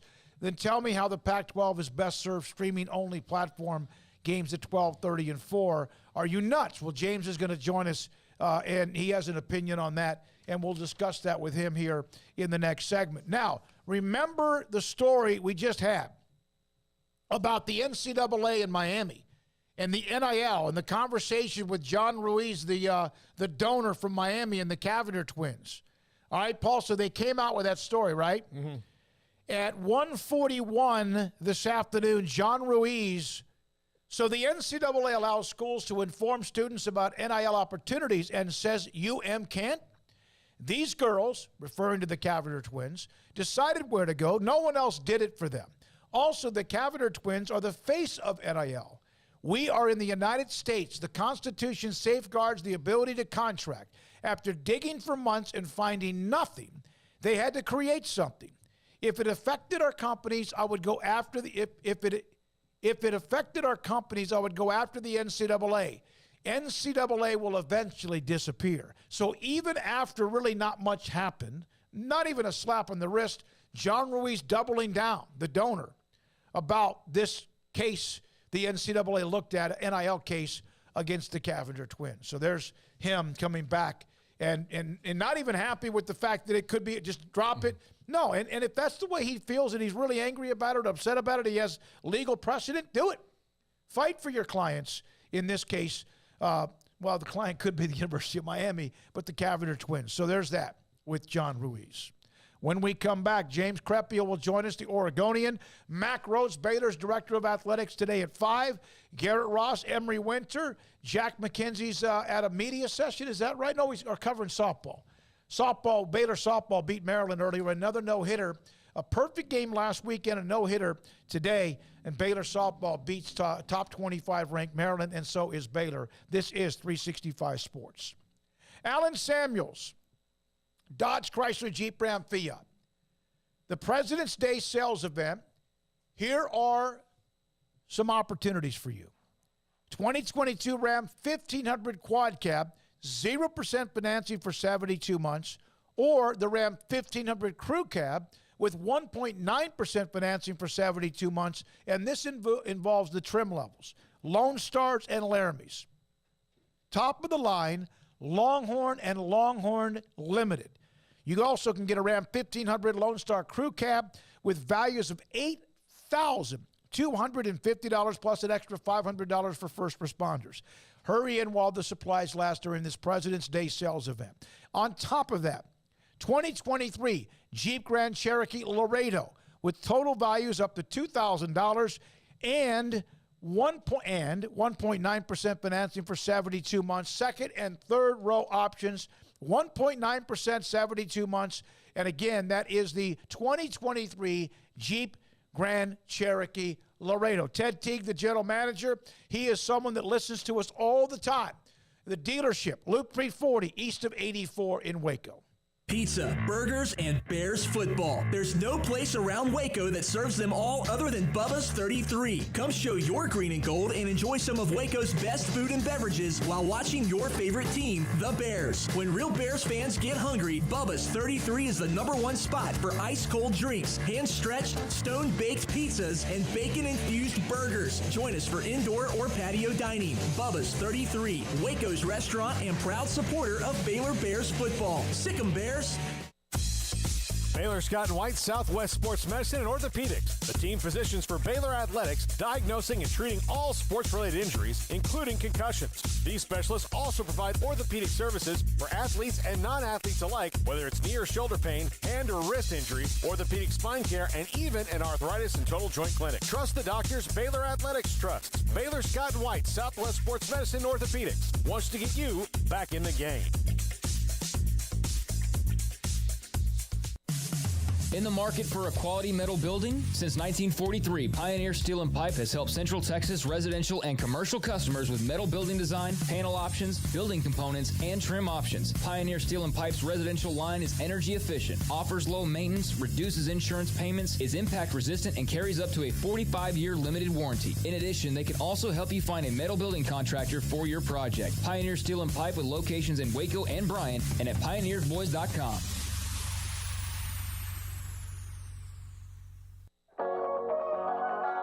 What are you waiting for? Next year's New Year's resolution to lose weight, get fit, start working out? 3, 2, 1, go to Waco Regional Tennis and Fitness. If you really want to get in shape, get rid of weight or inches, you have to make a commitment to work out, and the excuses of not enough time, you're too tired or too busy. There's a special place that will change your life at Waco Regional Tennis and Fitness on Lakeshore Drive in Waco. And they have a commitment to you too.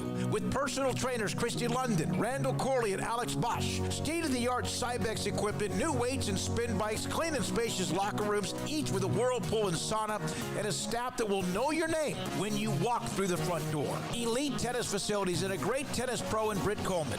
Waco Regional Tennis and Fitness is a place you can call home, a place you can work out on your own or with 40-plus group exercise classes.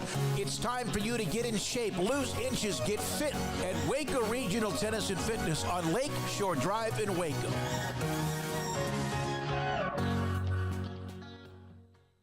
Hi, this is Paul Catalina. I recently got engaged to the love of my life, but the most important thing that I had to do before I popped the question was get that perfect ring. And I know nothing about rings. So I went to the wedding ring store, Boozer's Jewelers on Valley Mills Drive. I knew I needed a custom design, and that's exactly what they do. 9 out of 10 of their engagement rings are designed in-house. The entire process took less than a month, and they were great every step of the way. Great options on financing, excellent selection, and talented designers. My fiance and I get nonstop compliments on the ring. I only deserve credit for doing the smartest thing I could, walking into Boozer's and letting them work their magic. Your one-of-a-kind fiance deserves a one-of-a-kind ring, and that's what you get at Boozer's. Boozer's Jewelers, the wedding ring store on Valley Mills Drive. This is 365 Sports. Are you a Sikkim 365 super fan? Then try out our premium subscriptions at Sikkim365.com. Hey, Garrett, throw up the attendance tweet if you don't mind. The Big 12 put this out earlier today. We'll have James Crepea on here momentarily from the Oregonian. The highest capacity attendance per game among the basketball power, so to speak, the six. Well, you have the Power 5, but these are the Power 6 and comes in college basketball. The Big 12 is selling out nearly 76% of their arenas per game. And the pictures, I believe, are Kansas, Kansas State, and Iowa State. And we know others are doing like Texas with their new arena. Baylor's crowds this year have been as good as I've seen in a long time. And by God, they should be. We know Texas Tech. Huge crowds where they are, and I'm not trying to forget others. But 76% of the arenas are sold out, and some of them are big boy arenas now. Big Ten, 66%. The Big East, 65%, or just above it. The ACC, just above 63%. The SEC, just under 57%. And then the Pac-12 really down at 33.4%. I'm not showing this because I know so much right now is going on with the Pac-12, and God bless them, with whatever happens. But this is about the Big 12 at the top. And when you are the best conference in America, and you have been pretty much running for, the last 3 to 4 years, you should have great crowds. And you also have a lot of basketball states, Kansas, obviously, and Iowa, both of those states, huge basketball states. And then also what Texas Tech, Texas, and Baylor are bringing to the table with their attendance, and others have come up and down with that too. So there's a nice stat, nearly 76% of their attendance. Now, I say that as well because the Foster Pavilion around the corner from us, I mean, less than, golly, what would it be? It'd be a long par 5 from where our studio is. A driver, maybe a Tiger 3-wood Stinger. And that thing's going up. It's like the shell, you could see it, and it's pretty cool. And there's a lot of like, well, why did they diminish the number of seats?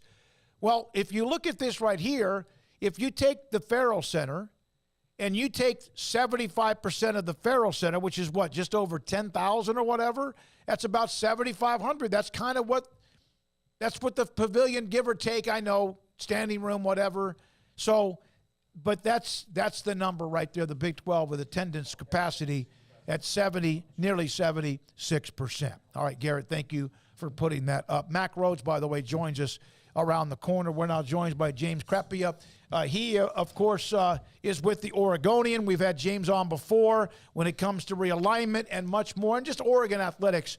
And then, James, we saw the tweet from earlier this week, and I contacted you about the streaming, and, you know, you pretty much appeared to be very frustrated with it because of what other conferences are going to have when it comes to showing their games. Where are you today with all we've heard, seen, whatever is the truth when it comes to reporting?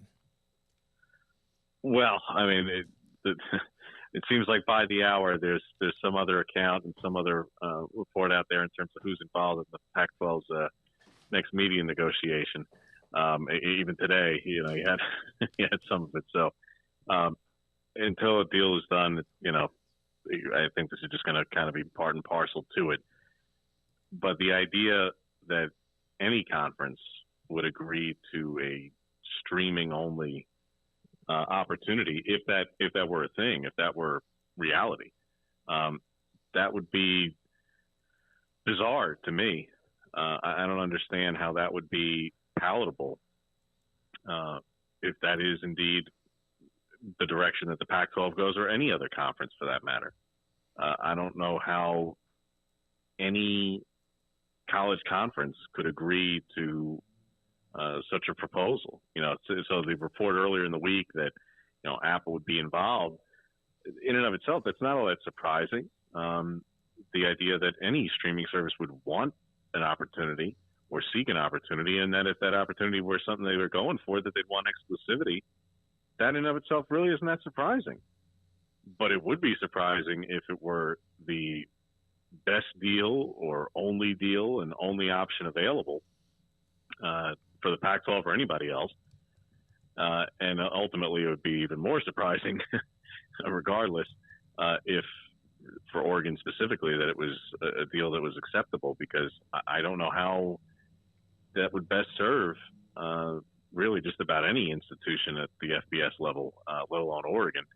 I don't know how it would best serve anybody to go to a streaming only capacity when it comes to visibility and trying to showcase your games and your institution. James, do you feel like some of these news bites and decisions are even, you know, which I believe that they'll get a deal done and everybody will be together for now, are not really going to set the Pac-12 up for the long term, no matter what they do here in the short term? Well, ultimately, I think the inclination that the 10 remaining schools want to stay together and want to get a deal done, and that, you know, there isn't any one of them that's being resistant or holding up the process, you know, to try and do something else. I've been told that that's all real.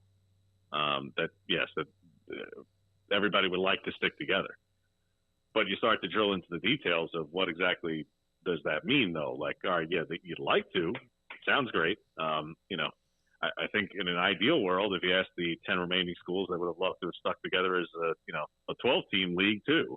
But ultimately that didn't really work out. So what exactly does the devil's in the details here. So when you get into, short term versus long term, and what exactly does some of this kind of shake out to mean? And even if they get a deal done for the short term, what does it ultimately mean? Again, what we don't know yet. We need more information. We need more details. Because the point is, this is all sparked by the idea that from the report earlier in the week. And again, doesn't mean that that's wrong. Apple, if a formal offer from Apple TV may not have been presented just yet, and that could also be true.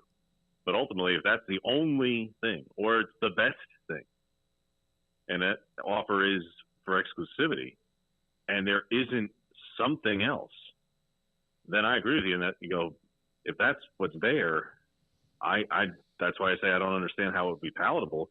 I don't know how that could help anybody in the long run, because no matter what the money figure is, how do you actually enhance your visibility by going with a streaming only capacity? And that's why I say if it came to that, saying that there's a potential for that or an interest to that, I don't deny that at all. I would be surprised if a streaming service wouldn't want to be involved in various different discussions and want the exclusivity. But I would be surprised if the Pac-12 or any other conference at the college sports level would agree to it, because I'm with you. I don't know how it could help them in the long run. Forget the money aside. Like that's a short-term reward that ultimately I think robs you in the long run. James, are you blown away they're at the point where they are, the conference right now? No, absolutely not. Absolutely not. What is remotely surprising? Truly, and I mean that wholeheartedly. Why? I was the one, along with plenty of others. I'm hardly alone here, but I was the one who asked the OPCOV before the LA schools left if he had any concern about anyone leaving and being poached by another conference, and being told he was absolutely not concerned that happened, and within a month they were gone. Yep. And then ever since then, there's ultimately it's the ticking clock at the end of the grant of rights and the end of the current deal. And then what happens? Well, what you know is there's 10 entities left. And what you know is, from a television market standpoint, fan base interest standpoint, general success, competitive success standpoint, why would it be surprising that there may not be a lot of suitors, or whatever suitors would be involved, that the offers may not be that lucrative, when in terms of television markets and television rating interest, what's left? If you take Oregon's games off the table and or Washington's games out of the equation, I mean, what are we talking about here? We're talking about the report from earlier in the week and the potential for this offer that Andrew Marchand of the New York Post talked about, but there's been plenty of other stuff written this week and previously. Sure. Whether it be from Dennis Dodd or Wilner or any number of other folks out there, examining what exactly is it that we're talking about. So when you say, am I surprised? No, I'm not surprised. What's left on the table? If you were buying the product, if you were one of these entities, ESPN, Fox, CBS, Apple, Amazon, or anybody else, or any other entity, or apparently Ion TV for about 3 seconds today. If you were anybody, what are you buying? You mean to tell me that there isn't a long list of? You mean to tell me, David, that you weren't offering tens of millions of dollars to watch Cal and Washington State football? No. I mean, come on now. You knocked me over with a feather. No, you weren't offering that yourself? Yeah, you're right. I just, because you're more right in the middle of it. We've tried to cover the hell out of this, and honestly, it's kind of like watching something just die. It really is. And the Big 12 has been through theirs where they've had, oh, my God, what are we going to do? And they found a way to survive and move on and seem to be, in a way, almost flourishing and maybe even growing. And so is this on Kleofkoff or is this on Larry Scott or is it on both? Yes. Okay. It all the above. Look, George came into a bad deal. He came into a bad situation. And for that matter, wind the clock back. And history's not going to treat Larry Scott very well. But ultimately, there were a lot of things that he did early in his tenure and attempts that he made early in his tenure that would have put the Pac-12 in a better situation, because he was the one who was coming to the table the last go-around of all this with realignment. Remember, talking about trying to add Texas and Oklahoma State, and et cetera, to the Pac-12. Obviously, it didn't work. Didn't happen, but it would have been a very different world had it did, if it did. Well, he brought that to the table. And all right, launched the Pac-12 network at the time, which at the time at the immediacy in the reaction of that moment, it wasn't, what are you doing as a conference getting into a network, and you mean you're not partnered with a ESPN or a Fox and not leveraging it, you're not going to get distribution. All the criticisms of today, at the time, in real time, that was met with, wow, what a deal for the Pac-12, and how good a deal that is, and how advanced they're going to be, and how much further along they're going to be compared to where they were and everything at the time. Well, again, all of it in retrospect doesn't really stand up so well. So he deserves plenty of criticism for lots of those things, some of which at the time were not criticized at all, some of which at the time, frankly, there weren't a lot of better deals to be had then. But Kliavkoff comes into a bad situation. And as I say, he got, as you point out, got outmaneuvered by another conference commission, another peer, and Brett Yormark, who wasn't exactly in the job for very long, and whose league was in a perilous situation, and whose grant of rights was going for a year longer, but got outmaneuvered by him in getting to the marketplace and finding a deal and getting a deal done to create stability for the short term and long term, and lock in television slots accordingly. Okay, Larry Scott didn't do that. Now, they were all in the play the long game strategy. But once things changed, Larry Scott was gone. George got outmaneuvered there. George got outmaneuvered by Kevin Warren and getting into, after the Texas and Oklahoma move, and aligning in the so-called alliance with Warren and Jim Phillips, and got played like a fiddle. Nobody, in a gentleman's agreement that preposterous exercise was. Larry had nothing to do with that. So for as bad a deal as it walked into, and for as confining as it was, and restrictive as it was, and difficult as it was to try to make adjustments in the near term, playing the long game, Larry deserves criticism for that. The Pac-12 presidents and chancellors ultimately deserve a lot of criticism for that, both the whole Larry Scott tenure and then buying into the exercise of playing the long game. And they deserve the criticism, and as does George, for getting played for the last 2 years and now find themselves in this position where there may not be particularly attractive options on the table. And now it creates this angst. And whether any of it, by the way, is real or it's just a battle of perception out there publicly, because as it takes longer and longer to get a deal done, and until it does, these are the things that get out there. And like I say, including today with, there's this entity that none of y'all have ever heard of who's going to get involved. And then within hours, no, they're not. This is what you create. This is the environment that you've brought on your own selves. You have no one to blame but yourself in this one. You got outmaneuvered. You are hanging in the wind. And, yeah, you may not have a whole lot of attractive options. Well, like I say, whose fault is that? So what's Oregon's future? Honestly, what are listen, obviously they would love for the Big Ten to call them.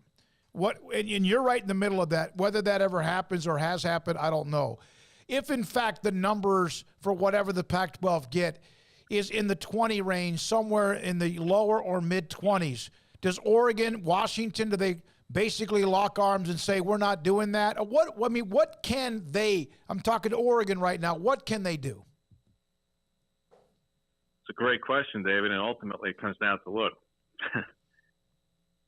if we're talking in the 20s of millions per year per school,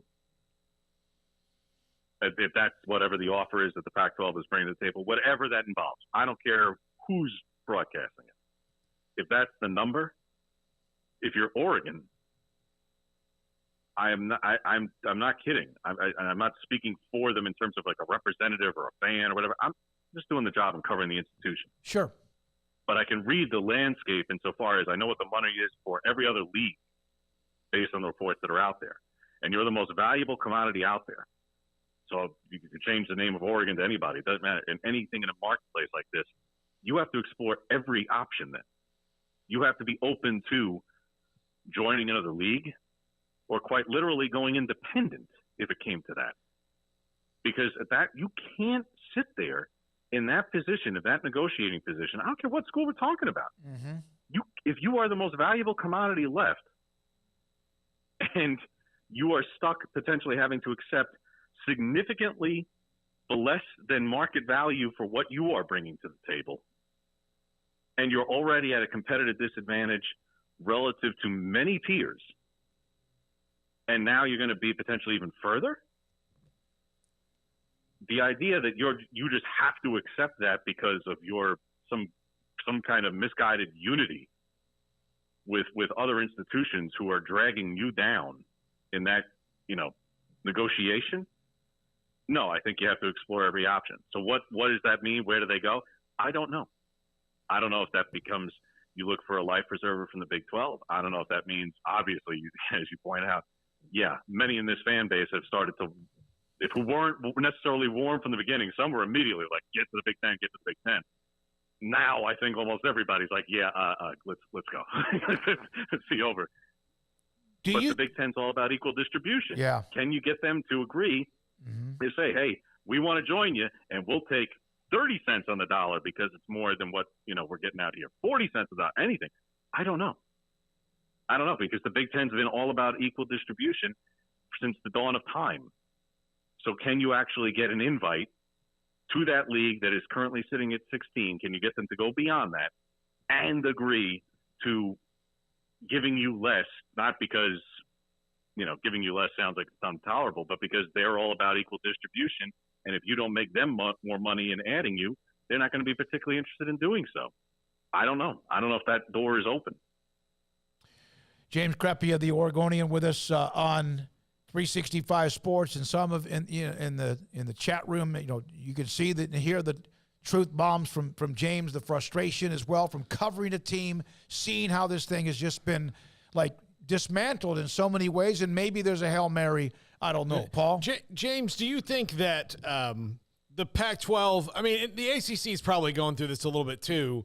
Granted, they're locked into a much longer grant of rights, but there are, if you look at the new Big 12, everybody's kind of in the same spot, as far as, where they want to be, what their institution is, like what their growth potential is. The SEC, Big Ten, kind of same things, regardless of wins on the field. But the Pac-12 and ACC in particular kind of have a bunch of different schools who have a bunch of different personalities. And that's probably not easy to deal with, especially when you're trying to think about long-term and what is best for everyone. I don't know if I totally agree with that assessment.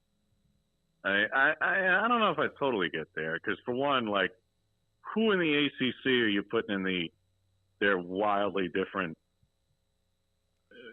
by way of how they are as a group. I understand there's big schools, small schools. If you want to tell me there's some schools who are less competitive in football at the moment, but who exactly or you're identifying there, or same thing even for the Pac-12 for that matter, in some capacity. Because, for instance, like you say, like, all right, hey, the Big 12's on very sound footing now, absolutely, and should feel accordingly about that. But if we round the clock back to when Texas and Oklahoma left, like, let's not kid ourselves and act like if Kansas got an invitation to the Big Ten that it wouldn't have taken it. And they frankly fit in a lot of ways, other than you want to tell me about, Kansas football doesn't bring a lot to the table. Yeah, but in terms of they're an AAU school, basically in the geographic footprint and other things, and are also obviously pretty good in basketball. So I can say I'm not entirely sure that I agree with you there. Obviously, the Big 12 ain't losing anybody anytime soon. They're locked into a very nice deal for the next several years. But in terms of the ACC's in a tough spot, other than its grant of rights, yeah, you're right. You point that out. Well, their athletic director was at a hearing today to their board of trustees, laying out some of those very details, apparently, as I followed Twitter today. Yeah. Being out, he's quoted as saying, hey, if Florida State's going to be competitive, certain things are going to have to change because of this media deal and whatnot, which is why I've said also since the LA schools were officially leaving that, to me, outside of a overture from the Big Ten, whether it be for Oregon, Washington, or anyone else, that if we're talking about the league long-term sustainability, that the Pac-12 and ACC should be in greater discussions, because academically, outside of some extremes, and there are a few, don't get me wrong, but that academically there is a lot more on level playing ground for many members of the Pac-12 with many members of the ACC again, other than some extremes in there that would probably have some issue, than there is with many members of the Pac-12 and many members of the Big 12 from an academic standpoint for those who care about such things. And in the Pac-12, there are some who really, really care about that, for instance. But could you actually get those two leagues to combine, and what does that look like? And I don't know all to the nth degree by way of the ACC's grant of rights. Other than the term that we know about, could they actually add 2, 4, 6, 8 different members of the Pac-12 and make some humongous coast-to-coast conference? And does that make any sense to do? I can't speak to whether or not that would even be viable in any capacity to Jim Phillips or anybody else in the ACC. But I do think that because of, as you point out, there are some members there that are looking for more and are looking for greater stability, other than the fact that they've got this massive grant of rights for a long period of time. How do you enhance that? Again, if you're not – ultimately, guys, let's get to the bottom line here. As we all know, and we talked about this, I think, one of the last times I was on. Yep, I know what you're saying. Whether we were talking about the ACC, Pac-12, or Big 12, everybody's got a problem. Whether we got a grant of rights for the next 10 years, 8 years, for 30 million, 40 million, God bless. You know who you're not? You're not the SEC, and you're not the Big 10. And unless you're in one of those two pools, everybody else has got some area to gripe or be concerned about. And further consolidation is going to happen in college sports, not only because I believe it's going to happen, because I've been told that by people far and wide all over the country, including people here in Oregon. So it was recently as last week. So if people inside the business and inside the institutions believe further consolidation is going to happen, if you're already of that belief, then why would you agree to continue to stand in an entity that you don't believe in the long run is going to continue to exist, whether we're talking about 10 years from now, 20 years from now, whatever the case is? Everybody thinks we're headed to super conferences. Whether that's 2 or whether that's 3, I don't know. But if that's where we're headed, well, then anybody else in all these other discussions of, they could jump over here, the corner schools could go here, we could all play the NCAA video game from 10 years ago and bump around properties. But ultimately, if you're not part of the Big 2, everybody's got an issue in some way, shape, or form. Well, James, thanks for your time. Knew you would come straight with us. You always have, and saw a little bit of that from your tweet earlier this week. Who knows? God knows. Tomorrow might be something different in the end, hopefully for everybody. Again, I don't think anyone in college football wants to be the guy or whoever maybe crushed the souls of different programs. But right now it's a dog-eat-dog and everyone for themselves, and that includes what Oregon's trying to do or Washington's trying to do or anyone else is trying to do. Appreciate your time. Have a great weekend, and we'll talk to you again soon. Sounds good. Thank you. James Crepea, the Oregonian. You can hear it. And James's truth serum, though, by the way, he said this months ago. Hey, does it really matter? Because in 5 or 6 or 7 years, which we've brought up many times, where are we going to be? Where are we going to be if you're not attached at the hip with the Big Ten or the SEC? And Mack Rhoades, by the way, Baylor Director of Athletics, will join us a little bit here after the 5 o'clock hour. A merger probably makes no sense between the two leagues, like as far as logistics and, having. Why would the Big 12 do that? 24. No, I'm talking about the ACC and Pac-12. Okay. So like a merger. And again, it doesn't make sense it would make more sense for the Big 12 and Pac-12 to have done it before the Big 12 added the 4 schools. It was the 8 remaining from the, the 10, and you have 18, and that would have made sense if, Cincinnati and Houston and BYU aren't in this, and the 4 schools that left on a same timetable, then it probably makes sense in that regard. Well, now that's too far down the road. A ACC and Pac-12 merger really doesn't make sense as far as having this big conference where you would run up against the problems even in a bigger spot that the SEC is trying to eliminate now, where, when is Oregon going to play NC State in Raleigh? Like, when's that going to happen? When's Oregon State going to Atlanta? Like, you may never really fathom that in your mind it could be once a decade or never. Like A&M's never been to Georgia. You know, those kind of things that have happened in the SEC, which is why they're changing their scheduling model. Now, a scheduling partnership where you have a couple of games that are interleague for each team after their, you know, might make more sense, but I do think you need to see how the 12-team playoff plays out over a couple of years before you'd even jump into something like that to see if it's worth your while. Because the 12-team playoff, which we thought might save everybody, it hasn't, or it might not. Well, and again, we don't even know, like, what's going to get you in. Like, what's going to be, you know, after the one, you know, group of 5-team conference champion makes it in. Well, we know what's going to get you in. But the alternates or whatever the at-large bids, yes. like what's that's going to be, and what is the reasoning going to be that you're out? Like why would, you know, if, you know, North Carolina is the 13th team this year, why is North Carolina 13th and Ole Miss 12th? Yeah, that's what's going to make those decisions. Because there's going to be still some that you know, just like there is with Ford, there's still going to be some of those ew or no or why not. All right, Craig just did text it. I think the tire's been fixed, so he'll be on the way, maybe back to get here in time for the 5 o'clock hour. Mack Rhoades at around 5:05 today. John Jacobs, Baylor men's basketball associate head coach, around 5:25 or so in Paul's top 5. All of that still to come in the 5 o'clock hour. We appreciate all of you for being a part of so far the first couple of hours of this show, and a lot of discussion today. And some of you could even sense the frustration or the, you know, like just the beatdown of the James Crepea discussing of just what's happening. And my question, valid, did you see this coming? Yes. How could you not? And then he talked about the history there. This is 365 Sports. 30-pound sacks, bags of live crawfish are available. Not today, unless you ordered Wednesday at Waco Custom Marketplace. They're open until 6. So if you got in an order, 1, 2, how many 30-pound bags you wanted of live crawfish, you order by 6 o'clock when they close on Wednesday, before they close Wednesday, and those 30-pound bags of live crawfish, fresh, available anytime after 4 Saturday or whenever you can get to their store when they're open on Friday. 4 on Friday, or whenever you can get to their store on Saturday.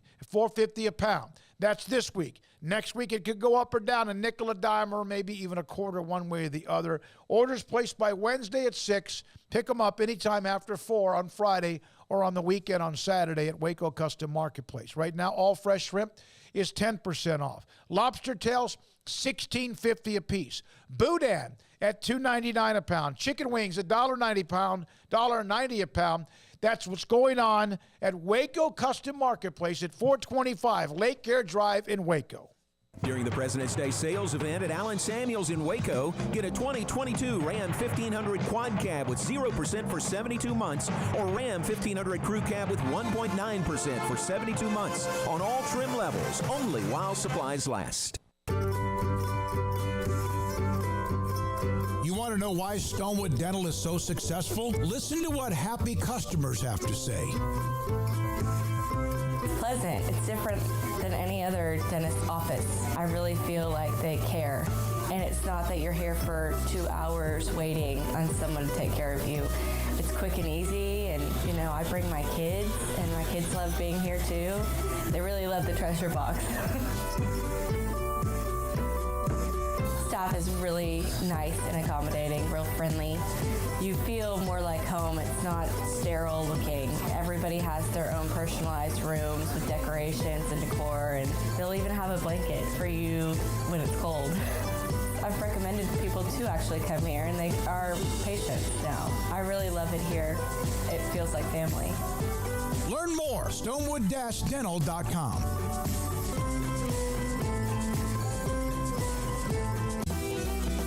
Shorty's Pizza Shack at 12th and Bagby is a homegrown, locally owned pizza place that's out of this world. Everything from the dough, the sauce, the sausage topping is made fresh in-house. Not to mention the amazing pizza pillows, the chicken wings are to die for.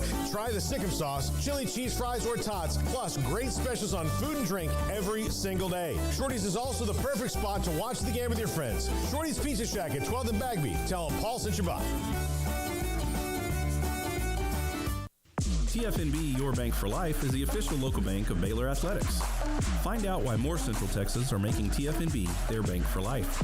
Sign up for our Edge checking and savings accounts to earn interest or cash back. With 5 convenient locations and an award-winning mobile app, banking has never been easier.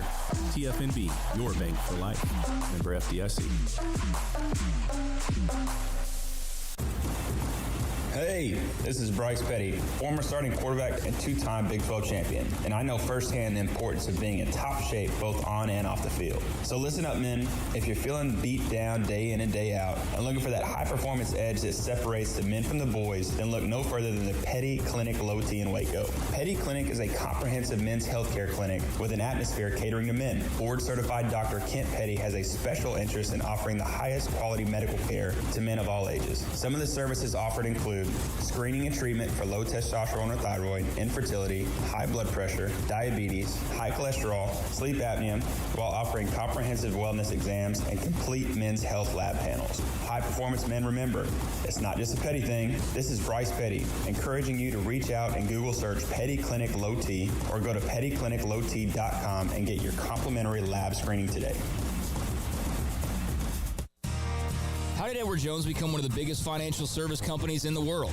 By not acting that way. Financial strategies, one-on-one advice, it's a big difference. And that's why Brad Wilson, your Edward Jones financial advisor, makes sense of investing. Experience the difference for yourself. Brad Wilson, 250 Sharon Drive in Woodway, 254-776-4337. Edward Jones, member SIPC.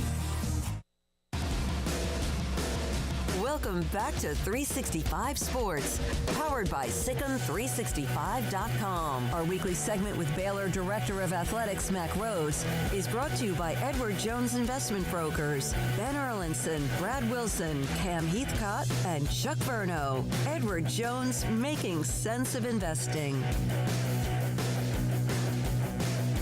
Back at 365 Sports this final hour. Newcomer to the show, Craig Smoak. We'll have Mack Rhoades in 5 minutes or so. Craig, good to have you here. We thought you were just starting a 3-day weekend a little bit early.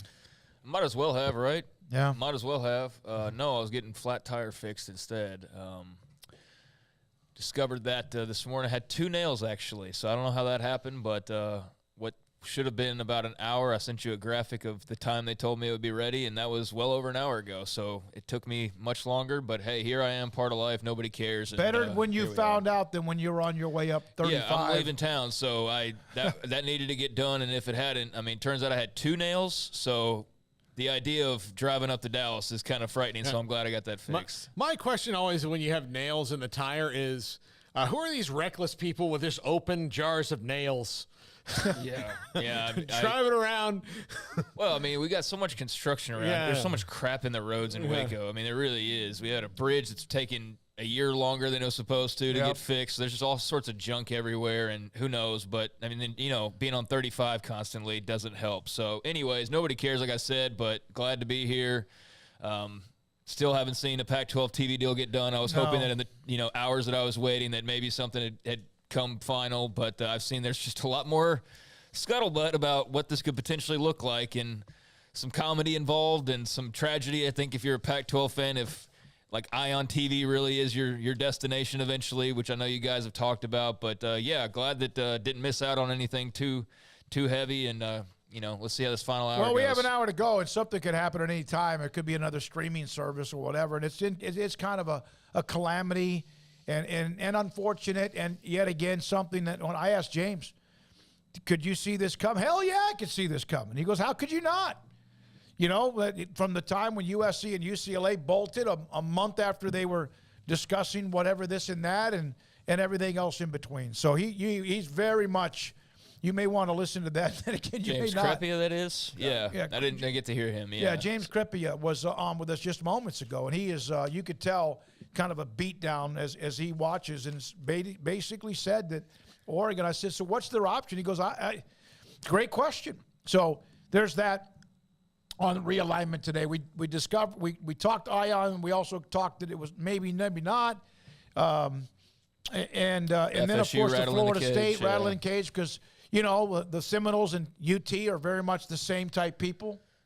Yeah, I mean, I get some similarities. Well, look, we're more valuable than you, and we want a bigger piece of the pie? Well, I mean, that part of the deal was inevitable. That was once UT and Texas UT and OU made their move and said, hey, we're worth more. We deserve to get paid more. And then you saw USC and UCLA do the exact same thing. I mean, this is inevitable.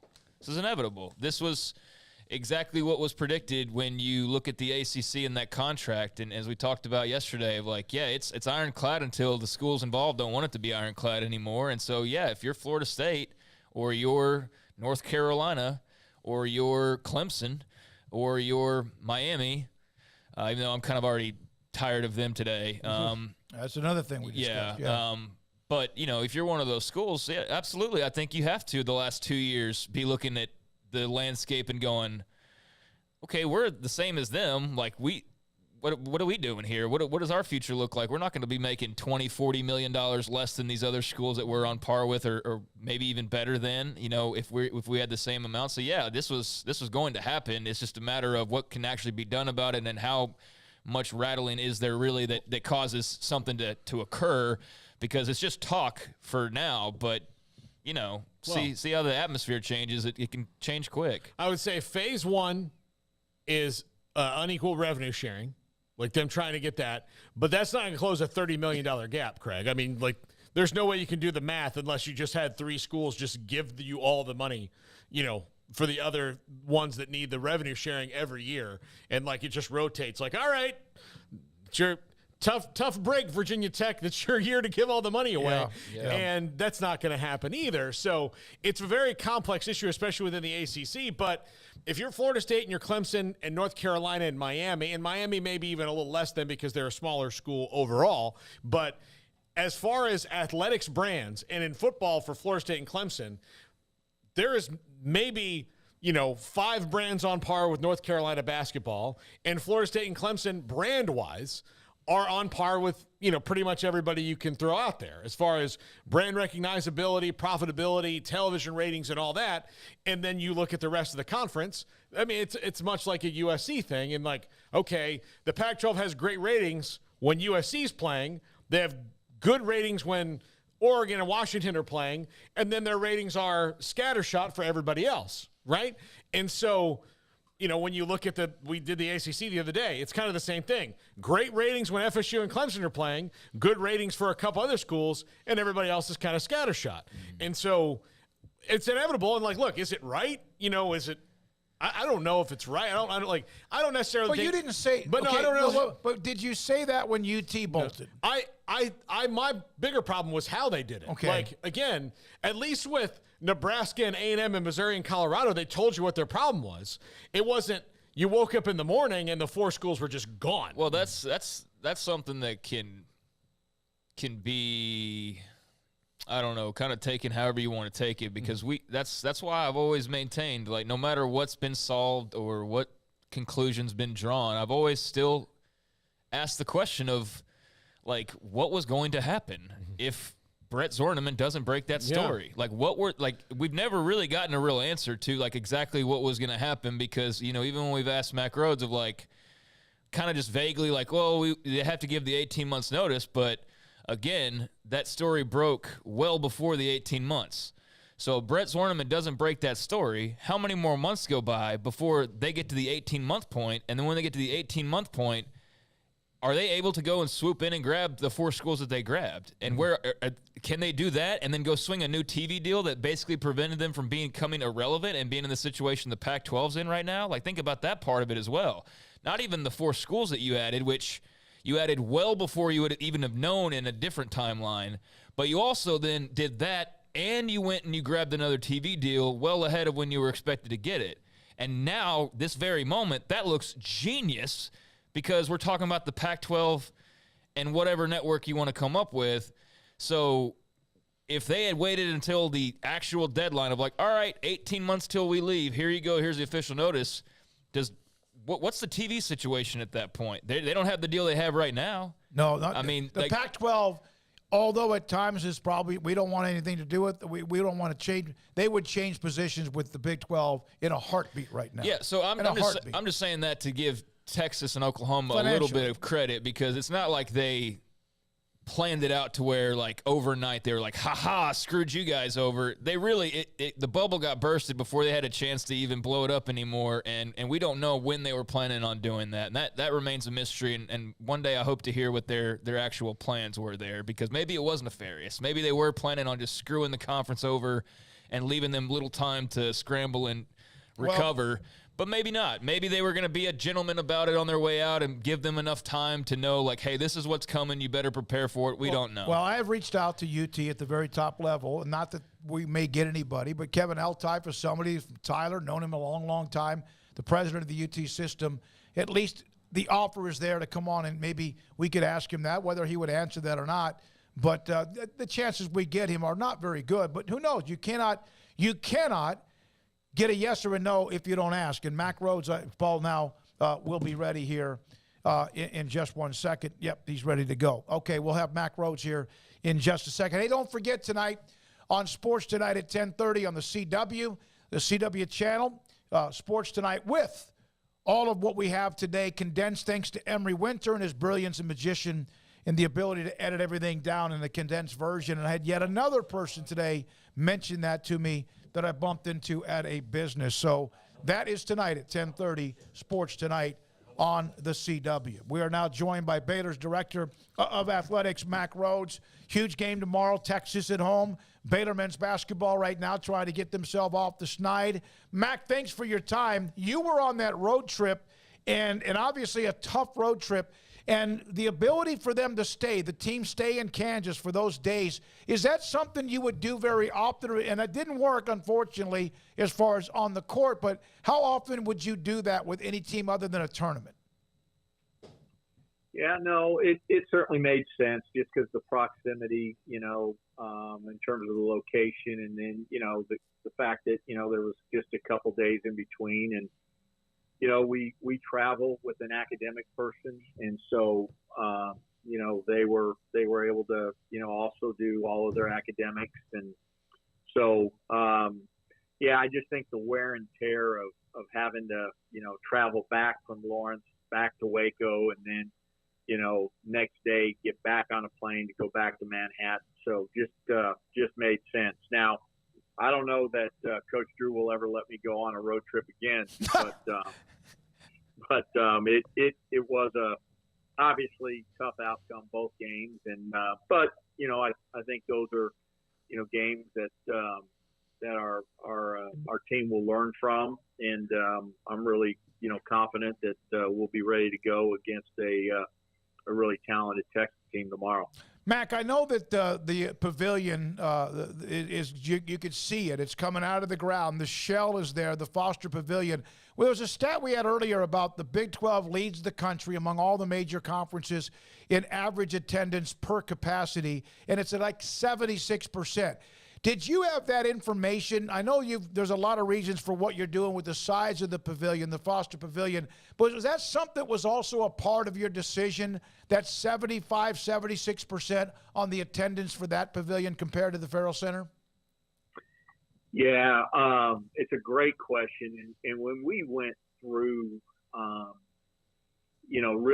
really having conversation and discussion about just capacity of the new pavilion, we had about a 3 or 4, maybe even a 5-page report that had all of that data on it. And so, we looked at, past attendance, and I can't remember now, Smoak, if we went 5 years back or 10 years back when we thought about Farrell Center attendance for both men's and women's basketball. We looked at, percentage of capacity, what was our average year to year. We looked at within the Big 12 conference. We obviously looked at, the survey or surveys in terms of toughest places to play in the Big 12, and in that survey was certainly by head coaches, and again because it's been a little while, we were either 9th or 10th out of 10 in terms of toughest places to play, and so we really did our due diligence and looked at all of the data, all of the numbers. It wasn't we weren't shooting darts at a dartboard with a blindfold on. We really, really spent a lot of time with it, trying to make, the best decision we could, in terms of moving forward. And, again, wanting to have this unbelievable environment. So we've talked about, obviously, the Kansas game. Tomorrow will be a great environment. Arkansas was a great environment. And so, but wanting to replicate that for every game. And we think the new pavilion will give us an opportunity to do that every single game. And, we want to create, a demand for our tickets, and, that you can't wait until, the day of the game to get a ticket. And so I think we're all excited, and I haven't been able to walk through the pavilion yet, but certainly some of the staff, and they have been amazed just how on top of the court the fans will be. And so we think it will be a really, really big home court advantage, much more a home court advantage than what we have now. Yeah, Mack, I wonder, like, a lot of fans are like, oh, there's less seats or this or that. We'll be surprised at what a difference that 6 feet closer to the court can really make in that vibe in a room. Yeah, no, it will make a huge difference in terms of fans being on top and how loud it is. And, again, just making it a more uncomfortable environment for opposing teams to play in. And I think it's, again, I think it'll be right-sized for us, just like McLean Stadium is right-sized for us. And,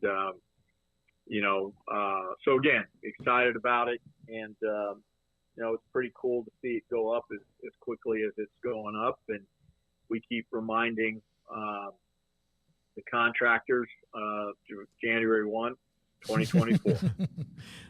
Mack, when you were going through it, do you guys make a list of like, okay, this is a really tough place to play, like, and kind of find like the Venn diagram of what you can overlap and bring some of that to where, like, oh man, the Fog or Cameron Indoor, or I mean, heck, even the Pit in Albuquerque, we've been there. I mean, that's got to be a really rough place to play. And all those, do you look at those and say, okay, we can bring these kind of aspects here? Is that where kind of the process goes? Yeah, no, it's a great question. When we went through the design with the architects, AECOM, and AECOM, they've got great experience in both pro and college athletic venues, and they've done a lot of basketball arenas as part of their portfolio. But what probably took us the longest was the seating bowl configuration.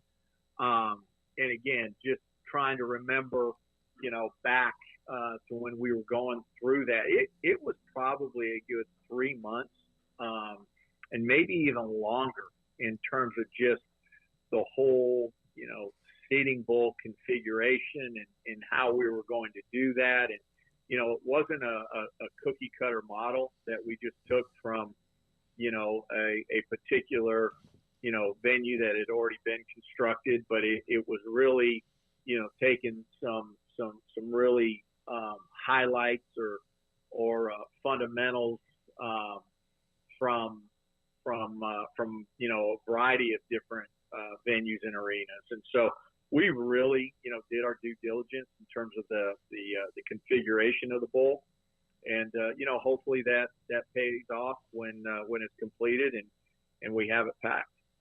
Mack, you guys released this story today, and there's full information, a part of the release, but what would you like to say and tell us about the $3.7 million naming gift from Jay and Jenny Allison that will go to the Jay and Jenny Allison Development Center, scholarships? Just what can you kind of tell us about all that? Yeah, well, one, just grateful for both Jay and Jenny. They're wonderful people. They have supported this university for a long time in a lot of different areas. They've certainly supported us long before, I ever got here. Their name is on, the indoor football facility, and just tremendous people, tremendous family, love their family, and they again just unbelievably generous, and Baylor obviously means a lot to them, meant a lot to their family, and I'm certainly, as athletic director, I am proud as can be that their name is on that development center. I know that our coaches feel the same way. Our student athletes will feel the same way. So again, just grateful to them, and they certainly should be celebrated. And by the way, they're the type of people that really don't want to be celebrated. I think they look at this as they've been blessed, and so this is their way of maybe sharing some of the blessings that they've received. Mack, I think I've asked you this before, but I wanted to maybe, if you don't update it again, you've got the McLean Stadium, you've got what will be the Foster Pavilion, and then all of what Craig just brought up, among other, the Fudge Athletics Football Center, and all of that. Have you ever been approached by a business, a company that wanted to put their name on one of your buildings? And has there been that interest, or most companies and businesses know if that's even something you would do? Yeah, no, that's a great question. I appreciate it. But yeah, we are in current discussions, and so when we think about naming opportunities, there's a balance of it, because we have a multimedia rights partner that a lot of work with organizations, companies, when we think about signage, in our venues, and ribbon boards and radio advertising, and game sponsor presentations. And so there's this balance working with them.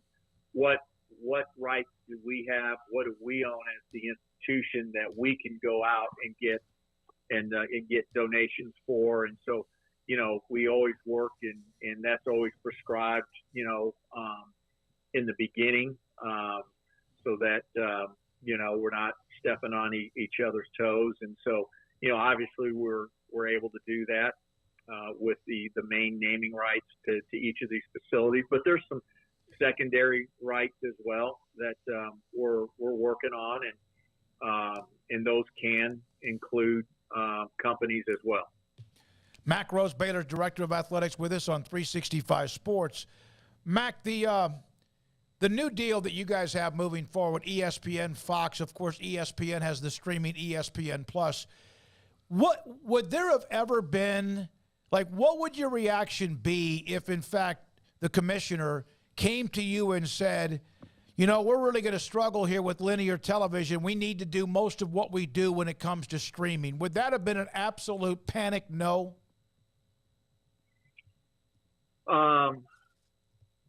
Yeah, it'd be disappointing, to be quite frank.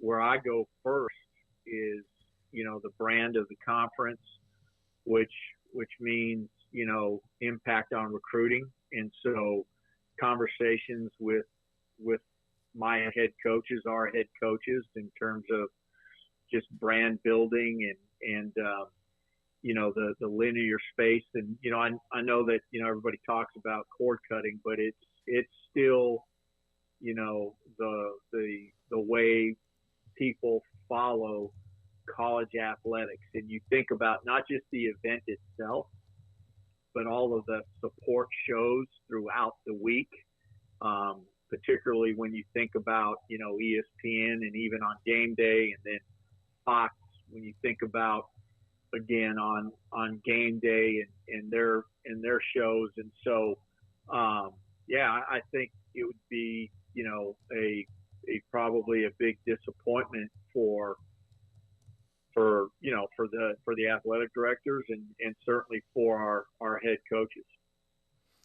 Mack, in the kind of ever-changing world of NCAA rules and state laws, the state of Florida changed their NIL law a few weeks ago to basically say that universities can help facilitate these deals, and they've kind of cut out the veil between it, so to speak. And then this week, just today, Miami got reprimanded and punished by the NCAA for something that's now legal, essentially, in their state to do.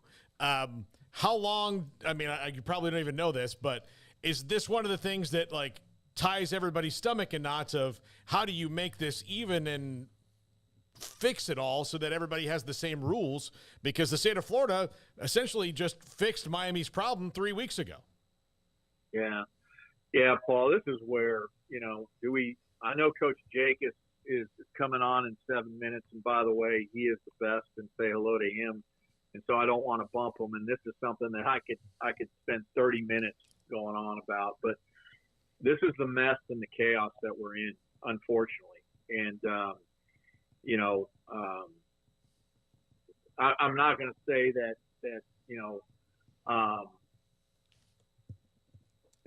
we have only us to blame, but that's probably the truth. And, when you have, some states, maybe most states with state laws, but most of them different than one another. And then you've got some states that don't have laws. And so, there are some guidelines by the NCAA. Everybody's operating with different rules. And, in my opinion, there's one of two things, and probably the only thing that fundamentally legally will work is for some type of federal legislation to come in and preempt all of these state laws and put everybody on equal ground. And then, I think once you do that, you're then going to have to back it with some type of clearinghouse that all of this runs through, along with separate enforcement, so that people can be held accountable for doing name, image, and likeness the wrong way. And it's a real disadvantage to schools like Baylor that are doing it the right way. And that's okay. We'll continue to fight, scratch, and claw, and we've got great coaches here and staff, and so we're certainly evolving in the space. I like where we're at. It's going to take Baylor approximately $4 million a year. That's today. Don't know what it's going to be like in 3 years, 4 years, 5 years. Don't know if name, image, and likeness will be completely under the umbrella of the institution in a couple of years. So a lot of stuff that we don't know, and that we're certainly trying to forecast, anticipate. But for us to be in the game, you're gonna have to be able to do it at that amount. And when you're building facilities, you've got $312 million worth of facilities going on, and we still have more to do. We're not going to stop. We've got to do something with the Farrell Center, with the Simpson Center. We've got to do something with baseball and tennis and softball and all of our sport programs, right? So all of these competing interests, and so we're in the process of figuring that out and evolving. And I think we're in a good space. It's hard. I told our coaches this is going to be a 10-round fight, heavyweight fight, and the early rounds we're going to take some body blows, but we'll withstand that. We'll make sure that we don't, and we'll never compromise our value system. And the way we do name, image, and likeness will be the right way, and it will be tied to our Christian values. But know and understand this: we are going to take some body blows, but in the later rounds, I believe we'll end up winning the fight. And so that's how we're navigating it, and appreciate I certainly appreciate the Baylor family for their support, but we've got to be in the game for name, image, and likeness. We are in the game, and we need to continue to evolve. Mack, Coach Jacobs said I could ask you one more question. He would be patient, and so I wanted. There's no secret that right now the Pac-12 is trying to figure out their future, and this is not about them, but this is about the Big 12 has your deal. The thing kicks in 2024, the new TV deal, the extension, whatever media. Is the clock ticking like for the next wave of the television deals that come through with all the different conferences? I know the ACC is way down there in 2036, but was that just a way to take a deep breath and yet still grind every day on making sure the Big 12 doesn't find themselves in a situation right now that has been in before and what the Pac-12 is dealing with now? Yeah, so, our new deal begins in 2025 in 6 years. And, I like the way we positioned ourselves. Again, we're going to be, with both of the two prominent, broadcast companies when we think about college athletics, ESPN and Fox. We're going to be in a position that at the end of this new deal that will be 1 year after the Big Ten, but still before the SEC, and yet still before the ACC. And I think things are going to continue to be ever changing. I'm certainly not rooting for the demise of any particular conference, but I'm also, looking out for what's best for Baylor, and what's best for Baylor is a really, really strong Big 12, and one that secures its future, not just over the next 6 years or from 25 to 31, but beyond that. And so there's a short game, but there's also a long game to this. And, again, depending upon what happens with the Pac-12, there may be, movement. If whatever, media deal that they're able to strike isn't satisfactory. And so we've got to be prepared for that. And I think, we are prepared for that, if that is to happen. And, again, looking out for, the Big 12 and how do we strengthen ourselves? There's so much conversation about the SEC and the Big Ten, and there's no reason why the conversation can't be about the SEC, Big Ten, and the Big 12.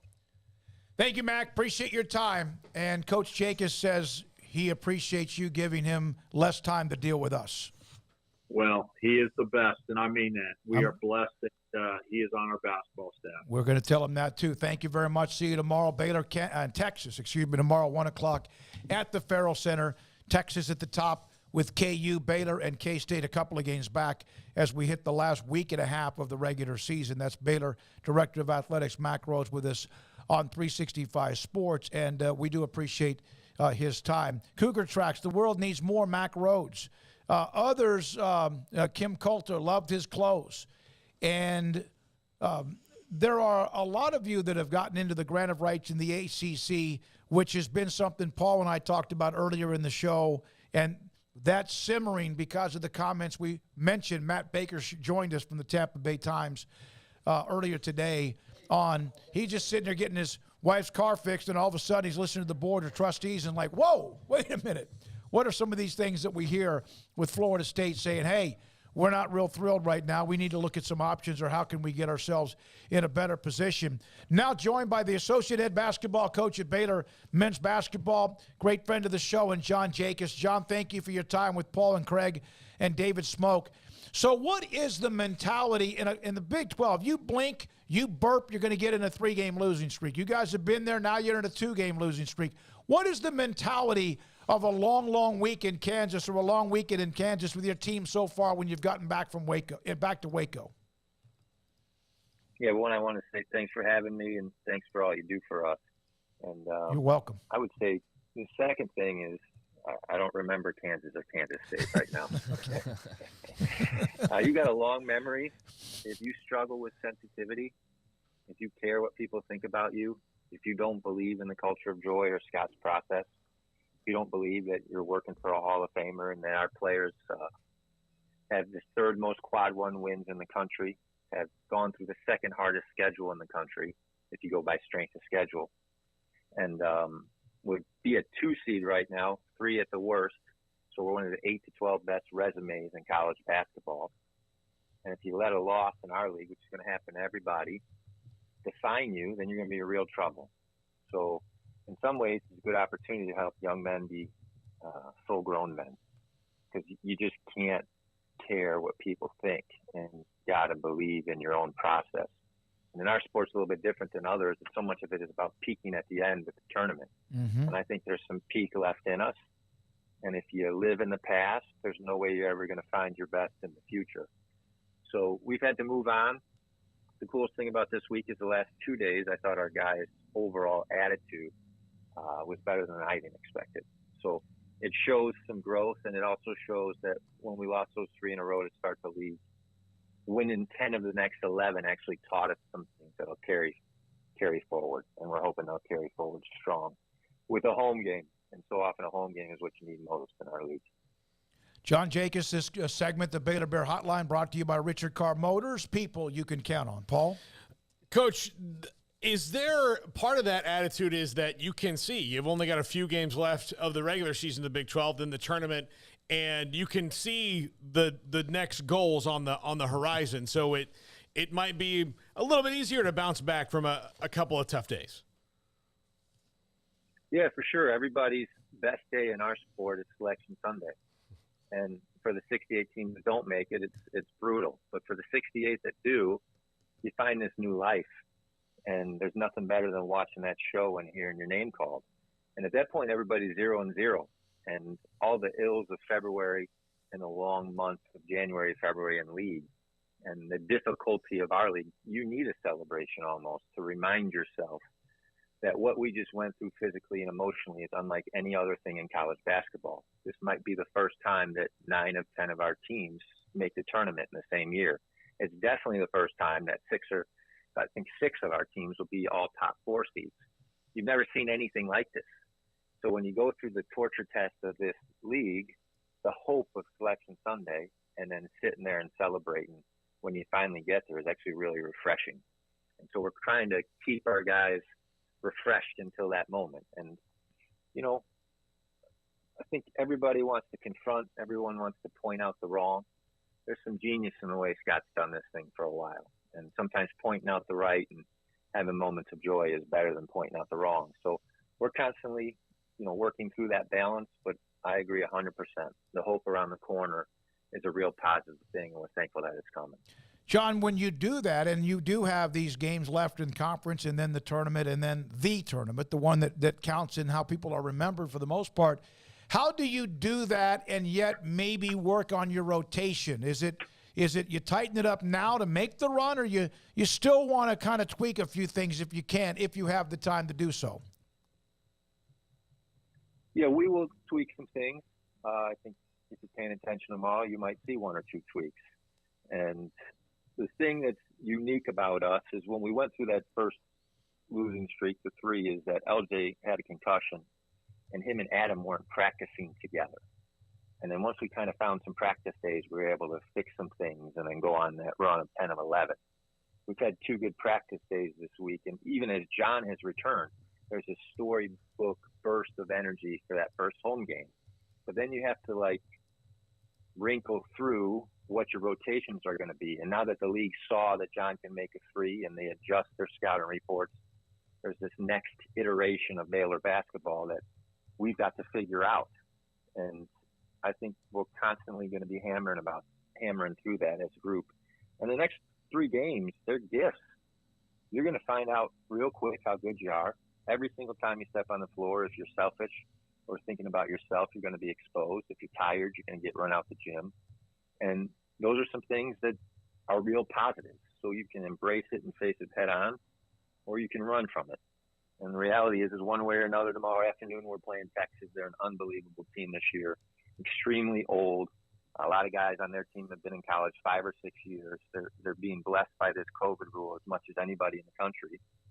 And if we don't show up, we're going to learn a lesson. But we're hoping that the lessons we learned over this past 5-day, 2-game road trip end up being a positive for us. I like how you can say extremely old when they're 23, Sean. But but it is a gap compared to us. Yeah. Compared to me and you, no, they're not old. Yeah. But for college basketball, they're definitely old. But I think their starting lineup is older than the Thunder's starting lineup. I've seen that. Yeah, and it is a gap, though. Like when you talk about you've got a couple of guys that might be 19 or 20, and then you're 23, that is maybe the most exponential jump you make in your life from like 20, 21, 22 to 23, right? Of like where you start to get things. And yeah, Coach says this all the time. To Keontae, to Josh, to Langston, who was injured last year, so was ultimately a freshman. If we brought a bunch of 13-year-olds in here and you played them, how do you think that game would go? Mm-hmm. And, Marcus Carr, Timmy Allen, they played 5-6 years in college basketball. They both scored over 2,000 points. And, who they were at 18 isn't who they are at 23 and 24. It's just not the same. They've gone through some battles. So even some of our growth is because us and Kansas, I believe, are the 2 youngest teams in our league. So there's moments where youth learns. But if we can keep the last tournament, the last day on our mind, and we can maintain a growth mindset and not let these setbacks hurt us, but end up being a mirror to us, and they reveal what we need to fix, and then we can get the young guys to fix it faster than maybe the old guys in our league, we can catch up. And so our process this year has been so much about catching our group up to some of the age that we're playing against in our league. As you're watching the game progress right in front of you, and you have what you look at, and Alvin and others, people are looking at what's going on, Bill Peterson, obviously Coach Drew, and so many that are a part of it. How much of it are you watching during a game that is X's and O's, and how much do you have time, if at all, to watch maybe how players are reacting and body language, positive or negative, or just watching them as they go through the game? I would say that it's impossible to not see body language. 90% of communication is body language. If you and I were in the same room right now having this conversation, it would be even different than you and I having it in this manner. Mm-hmm. Because we could laugh, I could see you smile. And when our guys are going through the game and the body language isn't on 100 and it's on 50, you can tell. And when it's on 0, you can really tell. And it's certainly, my responsibility to watch some of the X's and O's on the offensive end, and then there's Jared and Alvin watch some on the defensive end, and we're all helping Scott, and we're working together, and he wants us to be a staff. But we have X and O assignments, but I would say that all 9 of us see real clearly where the body language is at. And when you're coaching 18 to 23-year-olds, sometimes the most powerful thing is their body language and where they're at, and where their belief meter is at, and where their body language meter is at. And, that's where playing home games in our league can be so powerful, because if you're having an off day, you can really fix that thing. And we started slow against West Virginia. I think we were down 16-9, and we just kept fighting, and you're at home, and then the fans help, and you can get the body language thing rolling in your direction. It really helps. So Coach Drew says it all the time. That's why the home crowd advantage matters. But there's almost nothing more important when a person is young than to have them feel good and express it positively in their body language. How long into John's foray into, I know it was during his rehab and he was just throwing up shots as much as he could to do something, but because he's just a workhorse all the time. But how long into that did you start to think like, oh, this might actually be something that's a weapon now, that it's not just something he's doing during rehab, it's something we can use in the games? Yeah, we actually thought that was coming the summer before he got injured. He was committed to making a couple thousand shots, threes a week. And there's portions where I think he was making 500 threes a day. And because of who he is, the work has always been going on behind the scenes when that comes out in games and comes out with confidence on national TV, you just can never gauge that. But he's been laying the foundation for that since prior to the injury. Did we think he was going to start 4 of 7 from 3 and have it go the way it did right off the bat? No, that's pretty storybook. But now that it's here, it's real. And now that it's happening in games, it's getting even better in practice. And confidence begets confidence. And there's a lot of times we've got a bunch of good shooters on our team that maybe lose confidence for a bit, and then you just surprised but not surprised where the jump shot goes.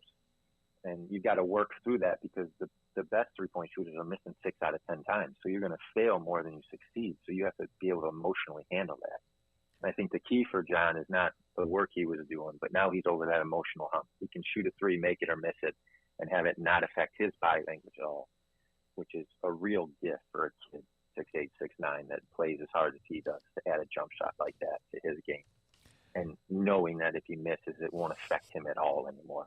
And that's a real powerful thing. And I think even in the next few weeks, it'll only get better because you got to remember, he's not even 5 games into this deal. Mm-hmm. And because we have this awesome picture of who he was prior to the injury, we just assume, but it's only going to get better for him.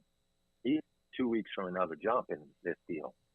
And so the fact that the jump shot can come along with that, we're really hopeful that in March we'll peak, but that John will peak with us. It's an amazing story, and it's not over by any means. John, last question. Coach Drew has mentioned that he does not sleep after a loss.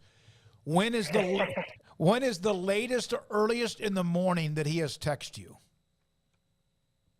Oh, he's pretty respectful. I think he tries to call us and yell at us prior to 1:30. And I think he knows in our relationship that if I can pull off sleeping 12:30 to 4:30, I'll do my film in the morning, that I can't sleep in, and that he's the opposite. So he can't start sleep, but once he does, he can sleep.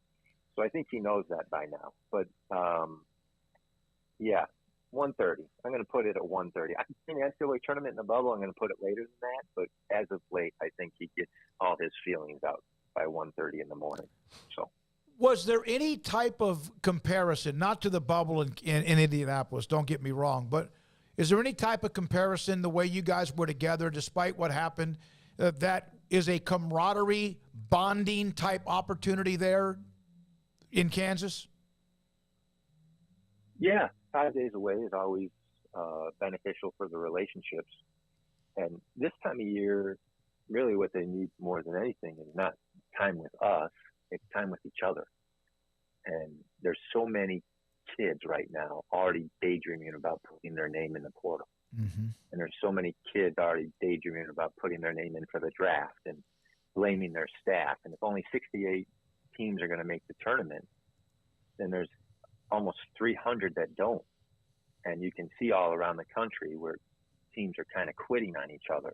And the kids aren't telling you why they're quitting, but you can tell that they are. And actually what we saw in those 5 days together when we came back to practice, even after the 2 losses, is they actually loved each other and had a really sense of like smile and body language and belief that maybe wouldn't have happened if we didn't spend 5 days in the hotel with them hanging out. So if you understand youth, and it sounds like you do based on that question, it's priceless when your kids don't quit on you in February. And in our culture, where the transfer portal is so powerful, to have them bought in and hanging out with each other like that was a hidden gift in a rough couple days. That's awesome. Mack said to tell Coach Jacobs he's the best. Tell him I said hello. I know you guys get to bump into each other coming and going. He was in Kansas as well, and he'll be there tomorrow. So we'll be there tomorrow. Coach, thanks for your time. We never take it for granted. We know you got a lot on your plate with the game tomorrow, but always. And thank you for your time on 365 Sports, and good luck against UT. Thank you. Appreciate you guys, like I said earlier, and I'll give Mack a hug from you. And, he's the best AD in the country, and we're thankful for him, and you guys are the best for all you do for us. So thanks again. Have a great evening, and sick 'em tomorrow. Yes, sir. That's John Jacobs, associate head coach, Baylor men's basketball. When we asked about do they have, as they wind this down and they're trying to get back on track, and, of course, the schedule never gives in the Big 12. It doesn't. There's nobody in the Big 12 that's just laying down.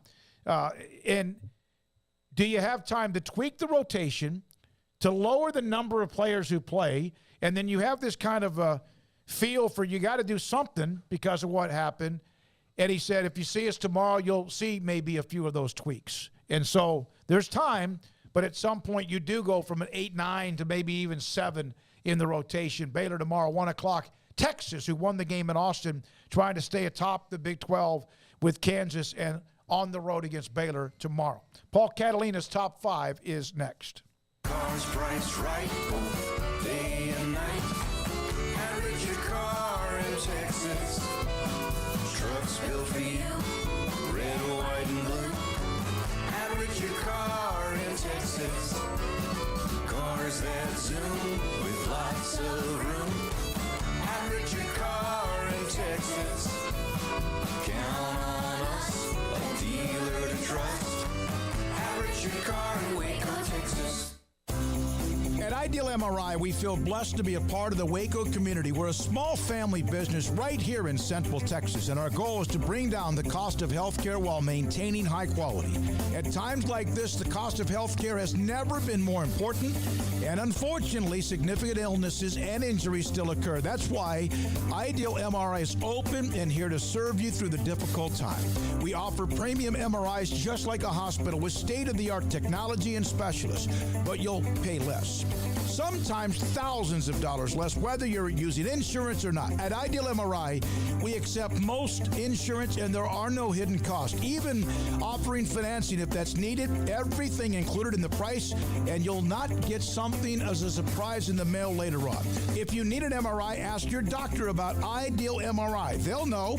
You can schedule an appointment safely from home online in minutes at idealmri.com or give us a call, 833-IDEAL-MRI, idealmri.com. There are 26 letters in the alphabet, over 600,000 words in the dictionary, and just 3 of them said together can change everything. Let's order pizza. Those 3 words lead to dough made from scratch and 3 fresh signature cheeses that blanket golden crust in a heavenly melt on Marco's Pizza that'll blow your mind. So visit marcos.com to order and stop by Marco's Pizza in Belmead, China Spring, Woodway, and in Robinson. Marco's. Pizza lovers get it. Hi, this is Paul Catalina. I recently got engaged to the love of my life, but the most important thing that I had to do before I popped the question was get that perfect ring.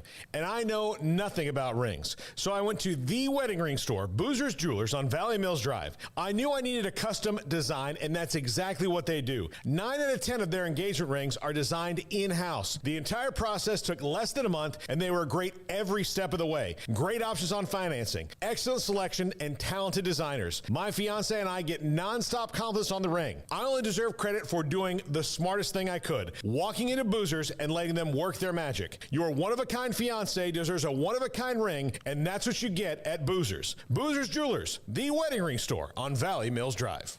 One size fits all. That may be all right for an adjustable belt or cheap sunglasses, but when it comes to your financials, no one wants a one-size-fits-all strategy. Ben Erlinson, your Edward Jones financial advisor, knows that his most important goals are yours. That's why he takes the time to understand your needs, knowing you. That's how Edward Jones makes sense of investing. Ben Erlinson, 100 North 6th Street in Waco, 254-759-8533. Edward Jones, member SIPC. This is Paul Catalina's Top 5 at 5:45. Or is it 5:55? Either way, it's the Top 5.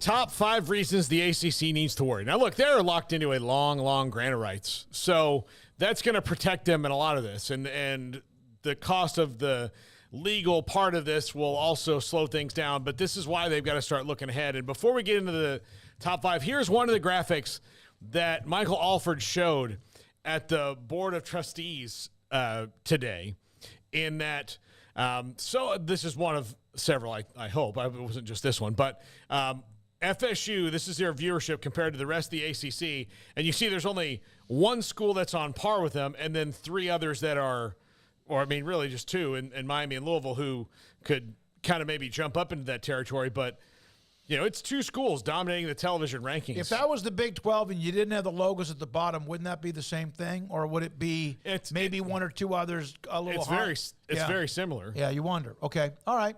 So, but, the ACC, I mean, they've got a long-term thing, like I said before. But they have to navigate this well. So, but here's why they have to worry. Number 5, adding teams did not help them the last time they did it. Adding Pitt and Syracuse didn't really help them at all. It's not really changed anything for them. It's not helped their ratings. It's not helped any of that. It's just kind of kept them. It kind of kept them in place for the time in 2012, but now here in 2023, it's just not really giving them any juice. And like we said before, there's not people you can just go out and add that are going to make that better for you. Like the Big 12 had to do it to save themselves, and they probably got the 4 teams that had current value. The ACC, really, I mean, there's not many people they can add that's going to make that better. And the one that they would, because they're in every other sports, Notre Dame, is just not going to happen. Yeah. So didn't help them last time. So right now it's not going to help you this time. Yeah, I mean, the only thing that makes sense as far as adding teams would be an alliance of some sort. Outside of that, what are they going to go grab the Pac-12 schools too? Are they going to do that as well? Are they going to go grab the Big 12? I don't see really what strength they have to be able to do that, and why others would just say, okay, yeah, we'll just go fold into you. I mean, there's not enough of a difference to feel like they're the superior, power in play here. So yeah, I mean, there's nobody to go and get really that makes any difference for them. They've got a pretty stocked cupboard at the moment, and it is what it is. So yeah, I mean, that would only happen. Adding teams, quote unquote, would be an alliance where you're not technically adding them full on, outside of Notre Dame, of course. But that's the one that is always in play for everybody's imagination, but never seemed to really be in play in reality. Yeah. Yes, the ACC, thank you, Gregory, did add Louisville since then, and that might have been a little bit of a bump, and that's obviously one of the teams that does well. But, who's the other Louisville out there? Who's that? I don't know. And, again, Louisville's just been kind of good for them. And in my opinion, look, James Crepea disagreed with me, but there are 2 ACCs, in my opinion. There's the FSU, Clemson, North Carolina. Maybe Louisville needs to be in that other side based on their viewership, and their basketball and football is both pretty good. But there is the BC, Wake Forest, Georgia Tech, that is, I don't want to give them in the we're just happy to be here, but they know they're in a great situation. And where's Virginia? You couldn't put all logos. Okay. Virginia, I would think, would be on the left side here with the power, the big 3 right there, just because of their educational clout alone. That'd be the only reason. Basketball, but apparently that doesn't matter. So I guess it depends on who you talk to. If it matters or not, then Virginia's in there. It's a big school. And it's a really big school. You made the comment, just happy to be here. But really, no one ever would have that mentality. No, it's not that. That would be what it's probably the crass way of saying it. But understanding that your situation is very much buoyed. Know your role. No, but also look in the Big 12. If last week, Baylor and TCU, Kansas State had been like, hey, we're the most recent Big 12 champions. Before this media deal gets done, can we get a little bit more money? Everybody else would have been like, no, that's not what we agreed to. Yeah. But when FSU and Clemson brought it up at the ACC meetings a couple weeks ago, they weren't shouted out of the room. Yeah. It was taken in. So yeah, I don't think that's an exact comparison though, because they're bigger. They're much bigger brands. Like the Big 12. I mean, now it's built on the Baylors and the TCUs to an extent, but they couldn't carry it by themselves. Mm-hmm. But these are the headliners we're talking. Yeah.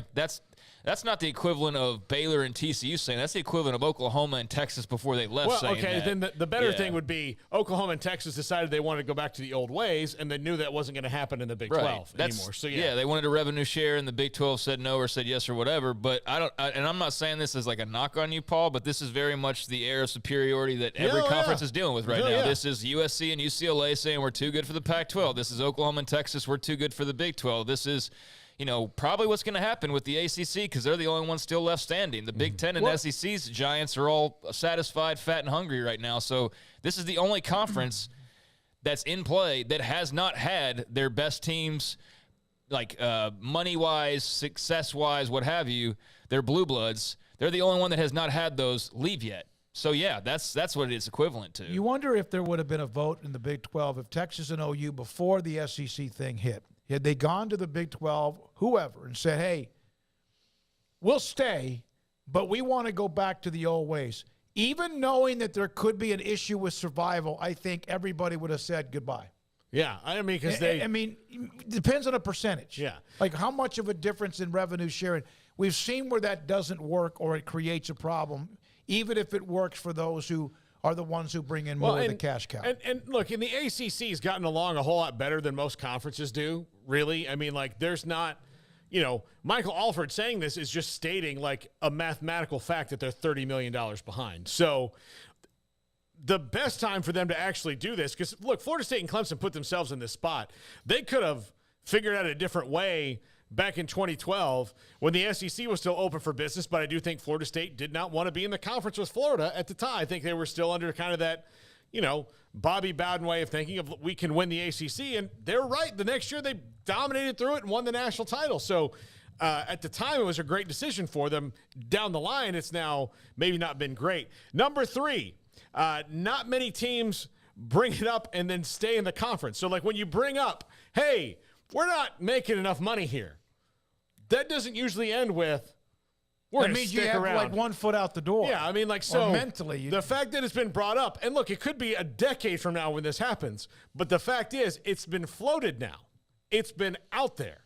And all the other speculation that's really ever happened before has mostly been about from the outside, not necessarily from the inside of one of those schools saying it just blatantly like, I mean, it's not good enough. But when you got the AD of one of your big dogs saying there's a $30 million gap between us and the rest, that's the first salvo of things are going to change. Of everything that was reported today, from Miami and the NIL and the NCAA to even Ion, yes or no, that one there was the one that got everybody's, not just attention, all of them did. That's the one that most people are talking about throughout the rest of the day, was the Florida State comments from the AD. Yeah. Number 2, if FSU's bringing it up, Clemson and UNC aren't far behind when it comes to the revenue sharing. Those things are going to come out in their meetings as well. So this is going to create a situation where, these 3 schools and probably a couple others are going to start saying like, well, what do we do? How do we close that gap? And if you've got more than one talking about it, then it's really going to start rolling. And then you figure out, okay, how do you change the grant of rights? Is that even possible? Is it worth the money to change the grant of rights? And then the endless line of questions that come with that after that. I was surprised the North Carolina's TV ratings really aren't that impressive. If you pull up that other graphic, they were like next to last, basically. Like, okay, 3rd from last. I mean, they're behind NC State by just a smidgen, behind Pitt, behind Virginia. Yeah, I mean, Georgia Tech. Behind Syracuse. I mean, those are all – I can see the markets, though. Somebody will know markets they're in. But, I mean, that's just found that interesting because I suppose that they would be higher up there. But I guess their appeal is, wait, basketball doesn't matter. Keep hearing that. Oh, wait, no, that's definitely matters here. And, I mean, I get they're a large school, lots of history and all that. But I was surprised they were kind of in the back given – I don't know, it feels like they're coming off of a year where they were talked about quite a bit, but I'm sure with Drake May next season, that'll be a real tell as far as their TV pull because they should be involved in a lot of storylines, at least early on. Yeah. And number 1, even unequal revenue sharing is not going to make up $30 million. I've said this a couple times during the show. So if you take, say, 4 schools you have to give unequal revenue sharing to, that's what it comes down to, 4 of them. So to make up $30 million, you'd be asking 4 other schools essentially every year, and it wouldn't be that way, but that would be the equivalent of, all right, would you please give us, what do they get in a year right now? They're in the 30s somewhere. They're 22, but like, and they'll pay out like, let's say it's 30. Let's say it's 30. And by the way, don't hammer us because it may be 37 or 22. But let's say it's 30.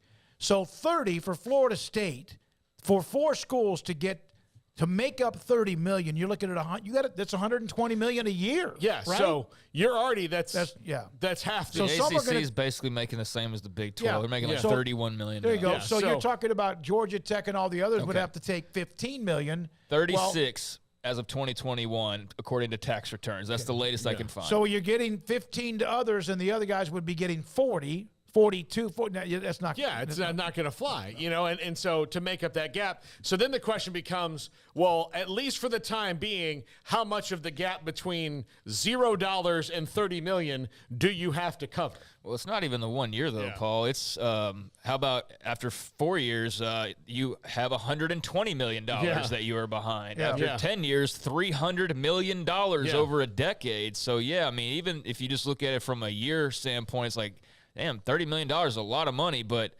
2 years, that's $60 million. Less than 4 years in, you're talking about over $100 million lost compared to your peers. So, yeah, that adds up very quickly. Yeah. So what's the number in the middle?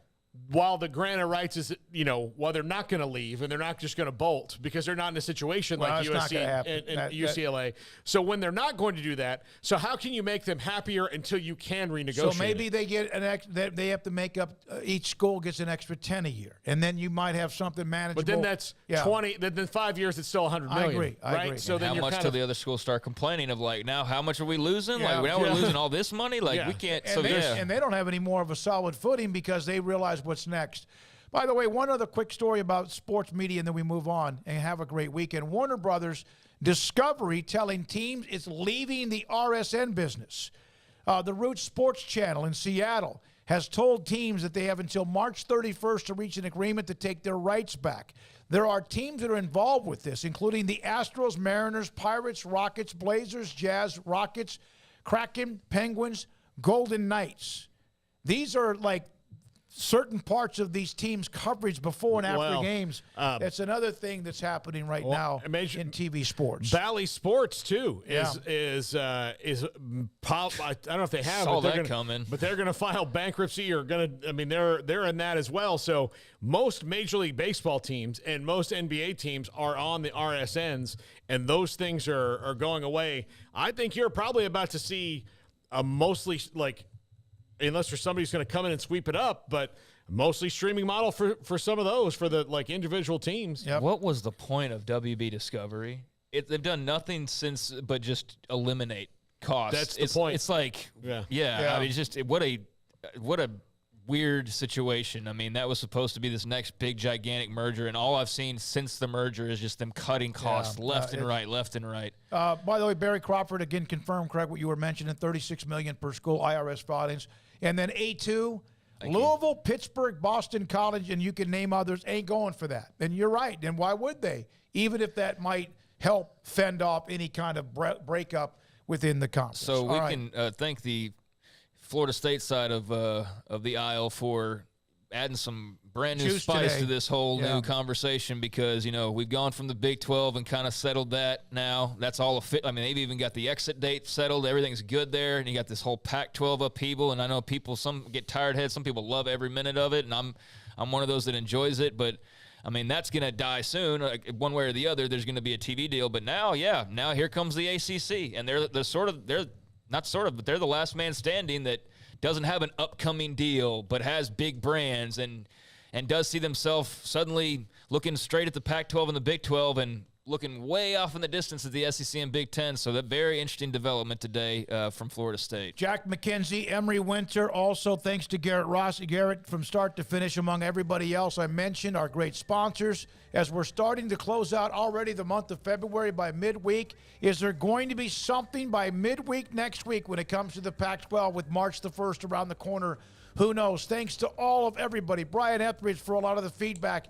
He's given us a lot when it comes to realignment discussion and some of the background as well. Paul Catalina and Craig Smoak. The text line, chat room. Have a great weekend. Please enjoy it. Have a tremendous weekend. I'm David Smoak. Good night.